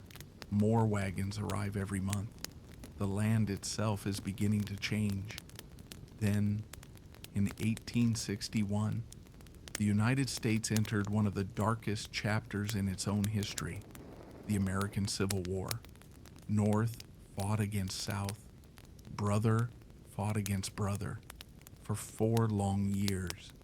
Most of the nation's soldiers turned their attention away from the frontier. Imagine a military fort in Texas shortly after news of the war arrives. Soldiers gather outside the parade ground. Orders are read aloud. Many cavalry units prepare to leave. The frontier posts become quieter. Some are abandoned entirely. The armies are needed elsewhere. For a brief time, pressure upon the Comanche eases. Many bands once again move freely across portions of the southern plains. Buffalo herds remain abundant. Trade continues. Life settles into a familiar rhythm, yet the peace proves temporary, far away. The Civil War is reshaping the United States. Railroads expand. Factories produce new weapons. Industry grows rapidly. When the war finally ends in 1865, the nation turns its attention west once more. Imagine a veteran cavalry officer returning from the battlefields of Virginia. He has survived years of terrible fighting. Now, instead of forests and rivers, he finds himself riding across endless grasslands beneath enormous skies. The frontier has become the Army's next great challenge. The United States government begins rebuilding old forts. New military posts appear across Texas and Indian Territory. Roads improve. Telegraph lines stretch across the plains. Communication that once required weeks now takes only minutes. The vast distances of the West seem to shrink. At the same time, thousands of former soldiers seek new opportunities. Some become ranchers, others become buffalo hunters. Many simply search for land. The number of settlers crossing Comanchería increases dramatically. Imagine watching another wagon train crossing the prairie, then another, then another. What once happened only occasionally now becomes almost constant. The Comanche understand what this means. Each new road encourages more migration. Each new settlement permanently changes the land. Meanwhile, another silent enemy begins threatening the foundation of Comanche life: commercial buffalo hunting. At first, only a handful of professional hunters appear. They carry powerful rifles unlike those used by earlier generations. Their goal is not survival, it is profit. Buffalo hides sell well in eastern markets. Railroads purchase buffalo hides for industrial belts. Bones eventually become valuable as fertilizer. Imagine a lone hunter lying quietly upon a grassy hillside. A large buffalo herd grazes peacefully below. One carefully aimed rifle shot echoes across the valley. Then another. Then another. The remaining animals hesitate, unsure where the danger lies. Hours later, dozens lie motionless. Only the hides are removed. Much of the meat remains behind. The prairie grows strangely silent. For generations, the Comanche had hunted only what they needed. The buffalo had always been treated with respect. Now, entire herds began disappearing for commercial gain. The loss reached far beyond food alone. Without buffalo, there could be no fresh hides for teepees, no robes for winter, no sinew for thread, no dependable source of preserved meat. The foundation of Comanche society itself was beginning to weaken. Imagine an elderly Comanche hunter standing upon a familiar ridge. Years earlier, this valley had held thousands of buffalo every spring. Today, only empty grass remains. The wind blows softly across the prairie. The silence feels unfamiliar. The old man lowers his eyes. He understands what many younger people are only beginning to realize.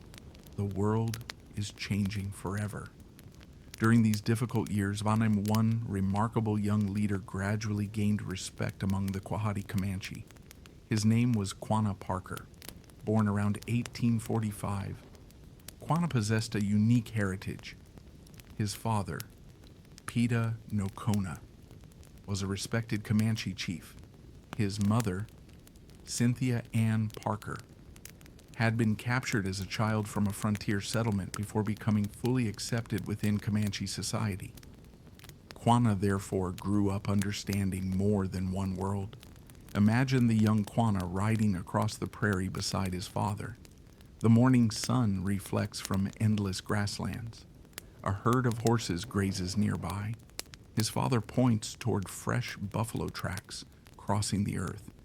Patiently, he explains how to judge the herd's direction, how to read the wind, how to care for horses. Every lesson prepares Quanah for responsibility still far in the future. Even as a young man, Quanah develops a reputation for intelligence, calm judgment, and exceptional riding ability. He watches the changing frontier carefully. He understands both the strength of his people and the growing power of the United States. Unlike some warriors who seek glory through reckless courage, Quanah becomes known for careful thinking. The years ahead will demand exactly those qualities. Meanwhile, the United States Army continues improving its frontier strategy. Experienced officers recognize that pursuing mounted warriors across open country rarely succeeds. Instead, they begin targeting resources, horse herds, winter camps, supply routes. The goal is no longer simply to win battles. It is to make continued resistance impossible. Imagine cavalry scouts quietly observing a distant Comanche camp through spyglasses. Rather than attacking immediately, they carefully record the location, the nearby water sources, the surrounding terrain. Every detail matters. The frontier has become a contest not only of courage, but of endurance. As the late 1860s approach, the southern plains feel increasingly uncertain. The buffalo are becoming scarcer. Railroads edge closer every year. Settlements multiply. Military patrols grow larger. Yet around the evening campfires, Comanche families continue telling the same stories. Children still learn to ride. Grandparents still teach respect for the land. The spirit of the people remains unbroken. But beyond the horizon, the greatest trial in Comanche history is approaching. A conflict that will decide the future of Comanchería itself. The Red River War. And at its heart will stand the young leader who has quietly grown into one of the last great chiefs of the Comanche nation, Quanah Parker. The southern plains had always been a land of movement. Buffalo wandered with the seasons. Comanche families followed the great herds. Horse trails crossed rivers that had been traveled for generations. The wind itself never stood still. But by the early 1870s, the plains were changing in ways no one could ignore. The buffalo, the very heart of Comanche life, were disappearing. Imagine riding across the prairie during the spring of 1872. The grass stretches endlessly beneath the bright Texas sun. A decade earlier, this valley would have been alive with buffalo, thousands of dark shapes moving slowly across the horizon. Today, only silence remains. A few scattered animals graze far away. The enormous herds are gone. For the Comanche, the loss reached far beyond hunger. Without buffalo, there could be no easy way to make new teepees, no fresh hides for robes, no dependable source of dried meat, no great communal hunts bringing families together. An entire way of life had begun to unravel. Why had this happened? The answer lay partly beside the expanding railroads. Imagine a train steaming across the Great Plains. Black smoke pours into the blue sky. Passengers lean from the windows, amazed by the endless grasslands. Professional buffalo hunters travel aboard these trains. Powerful Sharps rifles rest beside them. Their purpose is not survival, it is business. Buffalo hides had become extremely valuable. Eastern factories used heavy leather for machinery belts. The demand seemed endless. Hunters often killed dozens of buffalo in a single day, sometimes hundreds. Much of the meat remained untouched upon the prairie. Imagine a lone hunter lying behind a long-range rifle, far below. A peaceful buffalo herd grazes beside a creek. One shot echoes across the valley. An animal falls, the rest hesitate, unsure where the danger has come from. Another shot, then another. The herd slowly scatters, hours later. Only the hides are taken. The prairie is left strangely quiet. Many military leaders recognized what this meant. Some openly believed that destroying the buffalo would force the Plains tribes onto reservations, whether through deliberate policy, commercial demand, or both. The result remained the same. The buffalo population collapsed with astonishing speed. Among the Comanche, concern spread through every camp. Imagine an evening council beneath the stars. Elders sit quietly around a glowing fire. Young warriors listen carefully. No one speaks for several moments. Finally, an older hunter breaks the silence. The buffalo no longer come. No one argues. Everyone has seen the empty plains. Around the same time, another event placed additional pressure upon the southern plains. In 1874, a small trading settlement called Adobe Walls became the center of growing tension. Located in present-day Texas, Adobe Walls served buffalo hunters operating across the region. To the Comanche, Cheyenne, Kiowa, and Arapaho, these hunters represented a direct threat to their future. Every buffalo killed meant less food, less clothing, less life. Imagine approaching Adobe Walls before sunrise. The settlement appears quiet. A handful of simple buildings stand against the vast prairie. Smoke rises from chimneys. Inside, buffalo hunters prepare breakfast. Rifles lean against wooden walls. Outside, hundreds of horses wait patiently, far beyond the settlement. Mounted warriors gather beneath the fading stars. One of the leaders present is Quanah Parker, now a respected young war chief among the Quahati Comanche. Quanah understands exactly what is at stake. If the buffalo disappear, his people may lose everything. On June 27, 1874, hundreds of indigenous warriors launched an attack upon Adobe Walls. Historical estimates of their numbers vary. What is certain is that the defenders were heavily outnumbered. Yet the hunters possessed something equally important: long-range rifles. Imagine the first light of dawn spreading across the prairie. Warriors charge toward the settlement. Their horses race through clouds of dust. The defenders quickly take cover behind thick adobe walls. Powerful rifle shots echo across the plains.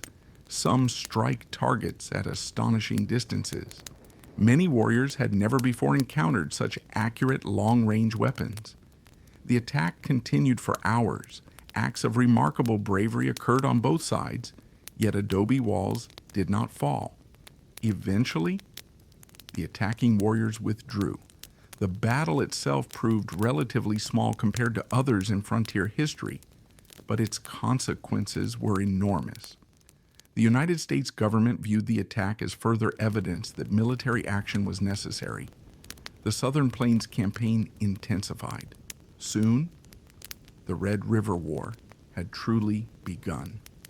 Unlike earlier frontier conflicts, this campaign relied upon several army columns advancing simultaneously. Their objective was straightforward: locate the remaining Free Comanche, Kiowa, Southern Cheyenne, and Arapaho bands. Destroy their ability to continue resisting. Imagine a large military map spread across a wooden table. Army officers carefully trace rivers with their fingers. Several cavalry columns will move from different directions. If successful, they will leave no route of escape. The plan resembles a slowly closing circle. Meanwhile, Quanah Parker leads his people across familiar country. The Quahati know every canyon, every hidden spring, every stretch of grass suitable for horses. They continue avoiding large military forces whenever possible. Mobility remains their greatest strength. Imagine Quanah riding quietly at sunset. His horse climbs a rocky ridge overlooking Palo Duro Canyon. Far below, families have established a temporary camp.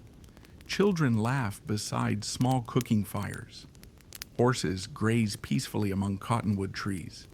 The canyon seems secure, hidden, safe. Yet history has one final surprise waiting. During the autumn of 1874, Colonel Ranald Mackenzie launched one of the most important operations of the entire campaign. His scouts discovered the location of several indigenous camps hidden within Palo Duro Canyon. Before dawn, the soldiers descended into the canyon. Many families escaped into the surrounding cliffs, but the army captured something almost beyond value: thousands of horses. Imagine the canyon as the sun begins rising. Smoke drifts through the cool morning air. Families hurry toward the rocky slopes. Children cling to their parents. Warriors attempt to organize a defense. Meanwhile, soldiers gather enormous horse herds together. The captured animals fill the valley. Some historians estimate that well over 1,000 horses were taken. Most were later destroyed to prevent their recovery. For the Comanche, the loss was devastating. A people whose entire society depended upon horses suddenly found themselves without them. Without horses, following buffalo became nearly impossible. Travel slowed dramatically. Resistance grew increasingly difficult. As winter approached, food became scarce. The buffalo remained few. Horse herds had vanished.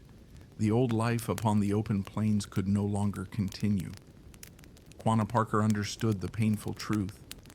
His people had fought with courage. They had adapted for generations. But now, the world itself had changed. The buffalo were disappearing. The horses were gone. The armies continued coming. The time for one final decision was drawing near.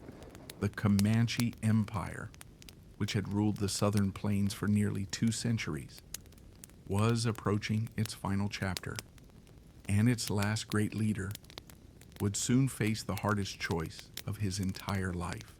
The winter of 1874 arrived early upon the southern plains. Cold winds swept across the endless prairie. Frost covered the grass each morning. The rivers flowed more slowly beneath sheets of thin ice. For countless generations, winter had always been a season of preparation. Families gathered around warm fires. Buffalo meat filled storage bags.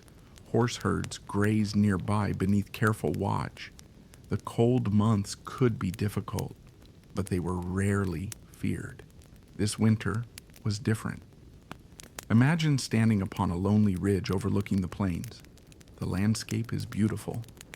Golden grass stretches beneath a pale winter sun. A small herd of horses grazes quietly below. But something is missing. There are almost no buffalo.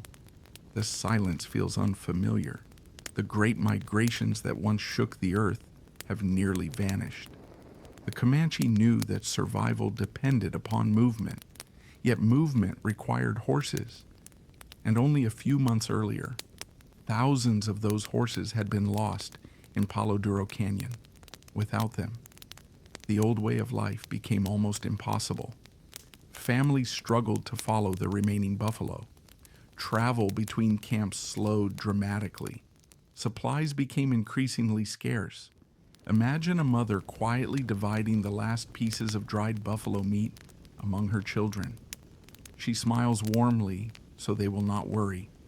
Only after everyone else has eaten does she take the smallest portion for herself. Across the camp, Many families make similar sacrifices. The hardships are shared together.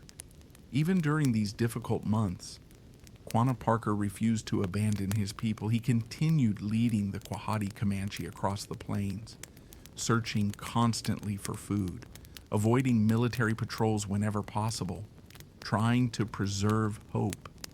Imagine Quanah riding through the cold morning mist. His horse moves carefully across frozen ground. The wind stings his face. Behind him, several families follow quietly. Children wrapped in buffalo robes ride beside their mothers. No one complains. Everyone understands that survival depends upon perseverance. Meanwhile, the United States Army continued tightening its control over the southern plains. Military forts now formed a growing network across Texas and Indian Territory. Supply lines remained open throughout the winter. Fresh horses arrived. Food reached isolated garrisons. The Army possessed resources that the Comanche could no longer match. Imagine Colonel Ranald Mackenzie studying reports inside a frontier fort. A large map hangs upon the wall. Scouts arrive throughout the day with fresh information. Another Comanche camp has been located. Another trail has been discovered.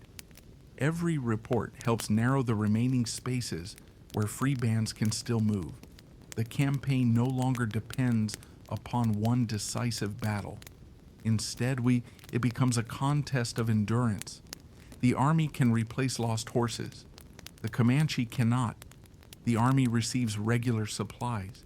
The Comanche depend upon buffalo that are rapidly disappearing. Little by little, the balance shifts. As the winter slowly passed, more and more Comanche families reached the same painful conclusion. They could no longer survive upon the open plains. One by one, bands began traveling toward reservation agencies, not because they lacked courage, but because they wished to protect their children. Imagine a long line of riders approaching Fort Sill in present-day Oklahoma during the spring of 1875. The horses move slowly. Many are thin after the difficult winter. Women carry infants wrapped tightly against the cool wind. Children look curiously toward the buildings ahead. No songs accompany the journey, only quiet determination. Fort Sill had been established several years earlier. Now, it became one of the principal destinations for Comanche families choosing to surrender. Government agents distributed food, assigned living areas, recorded names. Life upon the reservation differed greatly from everything the Comanche had known. Imagine entering the reservation for the first time. Wooden buildings replaced traveling camps. Fields replace open buffalo ranges. Military patrols move quietly between government offices. The freedom of the endless prairie feels very far away. Some families adapt quickly, others struggle deeply.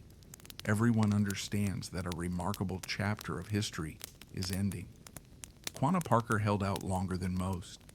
He remained determined to preserve the independence of the Quahati. Yet every passing month made resistance more difficult. The buffalo had nearly disappeared. The horse herds had been shattered. The soldiers continued arriving. Finally, on June 2nd, 1875, Quanah Parker led the last large free band of Comanche to Fort Sill. Imagine that unforgettable morning. The prairie is quiet beneath a bright summer sky. Quanah rides at the front, calm, proud. Behind him follow several hundred men, women, and children. No one celebrates, yet no one hangs their head in shame. They have endured as long as they possibly could. At the fort, Army officers greet the arriving Comanche. Historical accounts suggest the meeting remained respectful. Many officers already recognized Quanah's intelligence and leadership. They understood they were meeting not merely a defeated opponent, but one of the greatest leaders ever produced by the Southern Plains. With Quanah's arrival, the Red River War effectively came to an end. The age of free Comancheria had passed For nearly 2 centuries, the Comanche had dominated the southern plains. They had built one of the greatest horse cultures in human history, controlled enormous trade networks, inspired respect from Spain, Mexico, Texas, and the United States. Now, their future would unfold within reservation boundaries. Imagine the first evening after Quanah's arrival. The sun slowly sinks beneath the western horizon. Families gather quietly around their cooking fires. Children laugh softly despite the long journey. An elder begins telling an old story about the buffalo days. The younger children listen with wide eyes. To them, those stories already feel like another world. Yet Quanah Parker understood something many others had not yet realized. Although the old way of life had ended, the Comanche people themselves had not. Culture could survive. Language could survive. Families could survive. The future would demand adaptation rather than endless resistance. It was not an easy lesson, nor was it welcomed by everyone. Some mourned the loss of Comanchería every day. Others feared that future generations would forget the old traditions. Quanah refused to allow that to happen. He believed his people could preserve their identity while learning to navigate a rapidly changing world. It was an extraordinarily difficult path. Yet history would soon show that his wisdom helped guide the Comanche through one of the greatest transformations in their history. The fearless war leader of the plains was about to become something very different, a bridge between two worlds, and perhaps the most important Comanche leader of them all. When Quanah Parker rode into Fort Sill in the summer of 1875, an era quietly came to an end. For nearly 200 years, the Comanche had ruled the southern plains. Their horsemen had crossed immense distances. Their buffalo hunts had sustained entire nations. Their influence had stretched from the Arkansas River to northern Mexico. Now, the open prairie that had once known almost no boundaries was giving way to fences, forts, railroads, and reservations. Imagine the first morning after Quanah's people settled near Fort Sill. The sun rises just as it always has. Golden light spills across the prairie. The wind carries the familiar scent of sage. Birds sing from nearby cottonwood trees. Nature itself seems unchanged, yet everything else feels different. Instead of preparing for a buffalo hunt, families wait for government-issued supplies. Instead of deciding where to travel with the seasons, agents determine where people may live. The freedom that had defined Comanche life for generations is suddenly gone. For many, the adjustment is heartbreaking. Imagine an elderly Comanche hunter sitting quietly outside his lodge. His weathered hands rest upon a bow he no longer has reason to carry. His grandson asks him about the buffalo.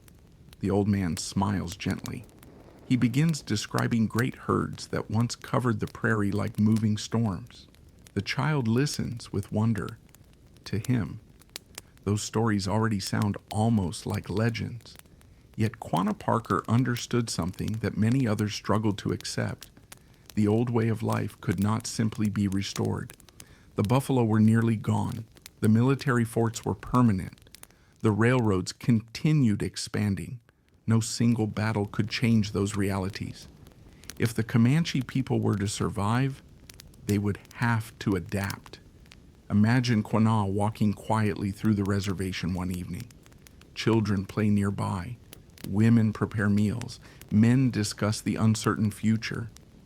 Quanah pauses for a moment. He knows his people are grieving, but he also knows they must continue living. Leadership now requires something different than courage in battle. It requires wisdom, patience, and hope. Unlike many leaders who faded into history after defeat, Quanah Parker gradually became one of the most respected voices between two very different worlds. He learned English, he met government officials, he spoke with military officers, yet he never abandoned his identity as a Comanche. Imagine Quanah sitting across a wooden table from an American official. Papers cover the desk. Maps hang upon the walls. The official speaks about farming, schools, reservation policies. Quanah listens carefully, then calmly explains what his people need: food, fair treatment, respect. His voice remains steady. He understands that diplomacy has become his most powerful weapon. One of the greatest challenges facing the Comanche involved learning an entirely new way of life. For generations, wealth had been measured by horses. Skill in buffalo hunting, knowledge of the plains. Now, government officials encouraged farming. Many Comanche found this transition difficult. The southern plains did not easily become farmland. The climate remained harsh. Rainfall was unpredictable. Few families possessed generations of farming experience. Imagine a former buffalo hunter standing beside a small field. He carefully plants corn beneath the hot Oklahoma sun. The work feels unfamiliar. His father never farmed. His grandfather never farmed. Everything he once knew centered upon movement. Now, the earth asks him to stay in one place. It is not simply a change of occupation. It is a change in identity. Despite these hardships, Quanah encouraged his people to learn new skills without forgetting the old ones. He believed adaptation did not require surrendering culture. Children could attend school and still learn the Comanche language at home. Families could raise cattle and still honor the traditions of their ancestors. This balance would become one of Quanah's greatest achievements. During these years, Quanah himself found success as a rancher. He understood that cattle had replaced buffalo as one of the region's most valuable resources. Rather than resisting every change, he sought ways to help his people survive within the new reality. Imagine Quanah riding across a broad pasture in the 1880s. Instead of buffalo, large herds of cattle graze beneath the open sky. His horsemanship remains as remarkable as ever. The landscape has changed, but the rider remains unmistakably Comanche. Visitors from across the United States began traveling to meet him. Journalists, politicians, military officers, even photographers. Many hoped to meet the famous leader who had once fought so fiercely upon the southern plains. Imagine a photographer carefully arranging his large wooden camera. Quanah sits proudly before the lens. He wears traditional Comanche clothing, adorned with beautiful beadwork.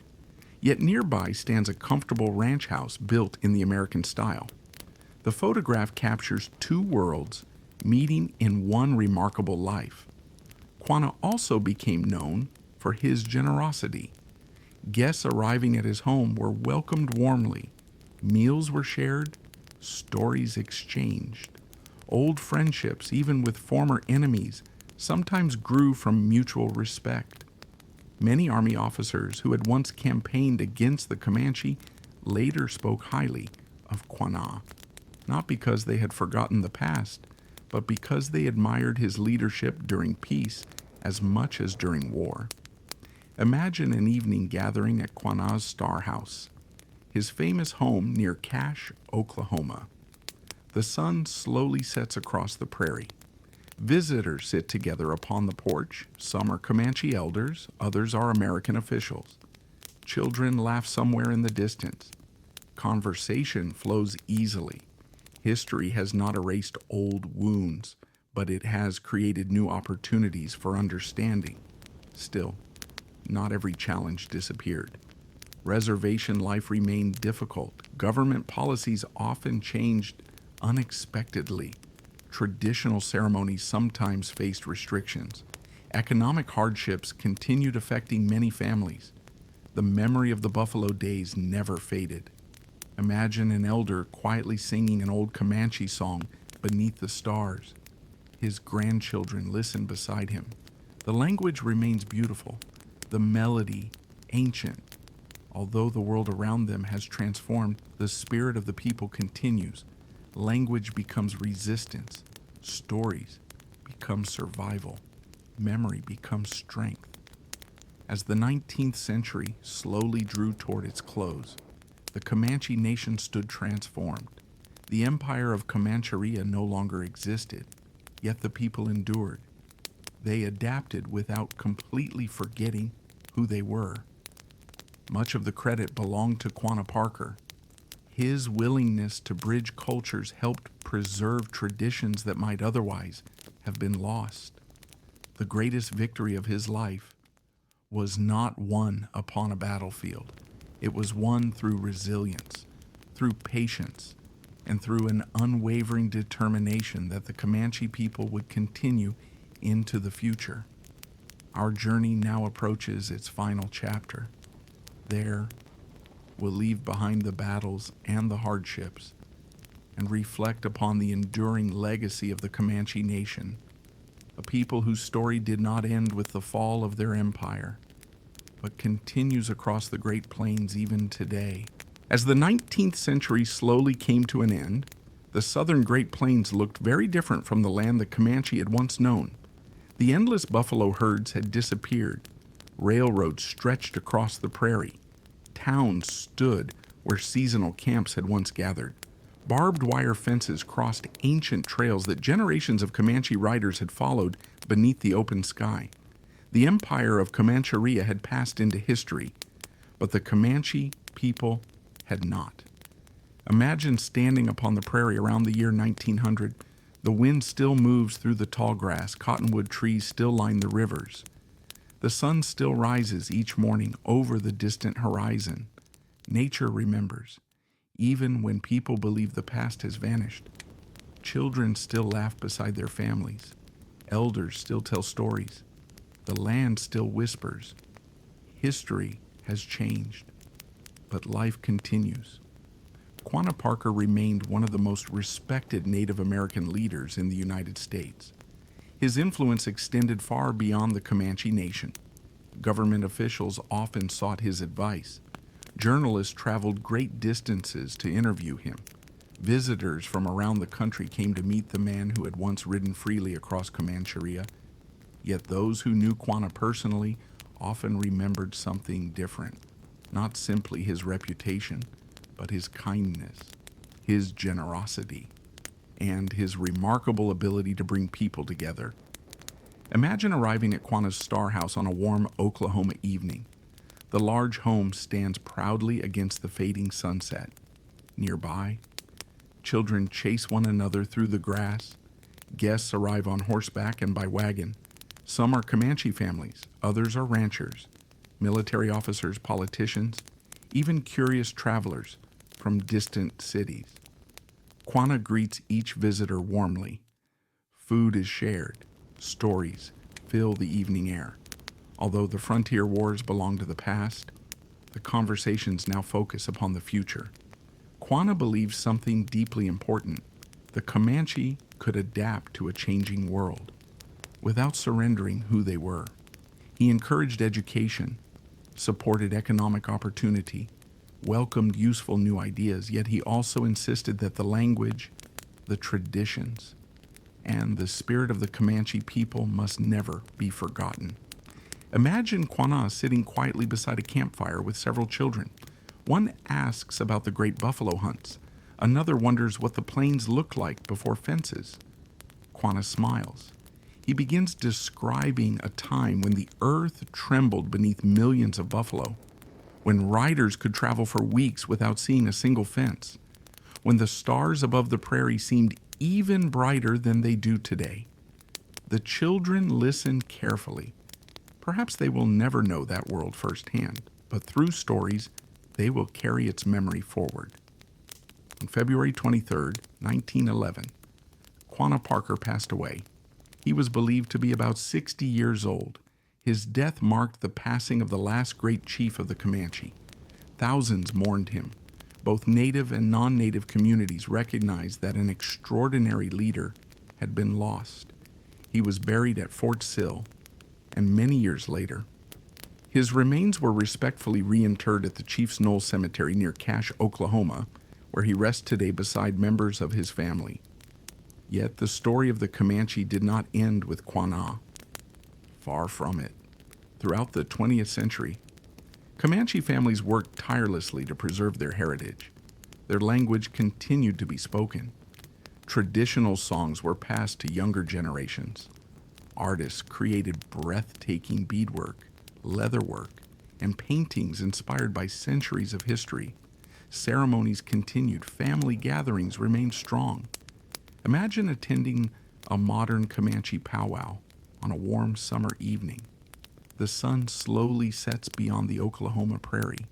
The steady beat of the drum echoes across the gathering grounds. Dancers wearing beautifully crafted regalia move gracefully in rhythm. Bright ribbons shimmer in the evening light. Children proudly wear traditional clothing beside their grandparents. Visitors from many different backgrounds gather respectfully to watch and learn. The atmosphere feels joyful, full of life. This is not simply a celebration. It is resilience made visible. The Comanche language also continues to endure. Although fewer people speak it today than in centuries past, dedicated teachers, families, and cultural organizations continue working to preserve it. Every child who learns a traditional word, every elder who shares an old story, helps carry the nation's history into another generation. Imagine a classroom in present-day Oklahoma. An elder stands before several young students. He slowly speaks a Comanche word. The children repeat it together, again and again. Outside, cars pass along modern roads. Cell phones ring. The world has changed dramatically. Yet inside that room, a language centuries old continues living. History is not frozen inside museums. It breathes through people. Looking back over our journey together, it is tempting to remember only the battles, the raids, the frontier wars, the dramatic rise and fall of Comanchería. Those moments certainly shaped history, but they tell only part of the story.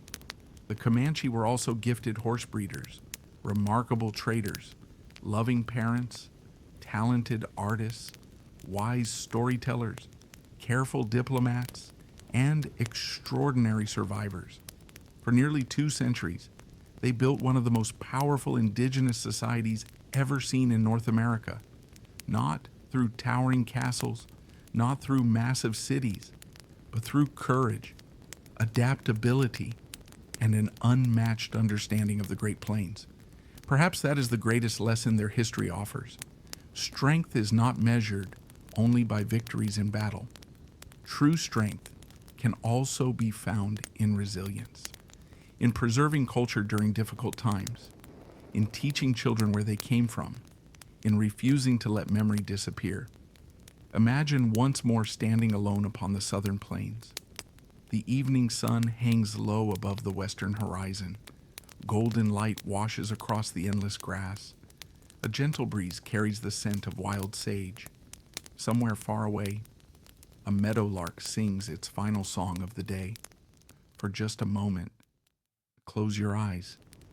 Imagine hearing distant hoofbeats rolling softly across the prairie, not as the sound of war, but as an echo from another age. An age when Comanche riders crossed these grasslands beneath an endless sky. The hoofbeats slowly fade into the wind. The prairie grows quiet once more, but the story remains, not only in books, not only in museums, but in families, in language, in song, and in the enduring spirit of the Comanche nation. Thank you for joining me this evening on our journey through the complete history of the Comanche. If you found this peaceful exploration relaxing and meaningful, I hope you'll return for another evening with Whispered History, where together we'll continue discovering the forgotten empires, remarkable civilizations, legendary leaders, and timeless stories that shaped our world. Until next time, may your evening be peaceful, may your dreams be gentle, and may the quiet whispers of history carry you into a deep and restful sleep. Good night.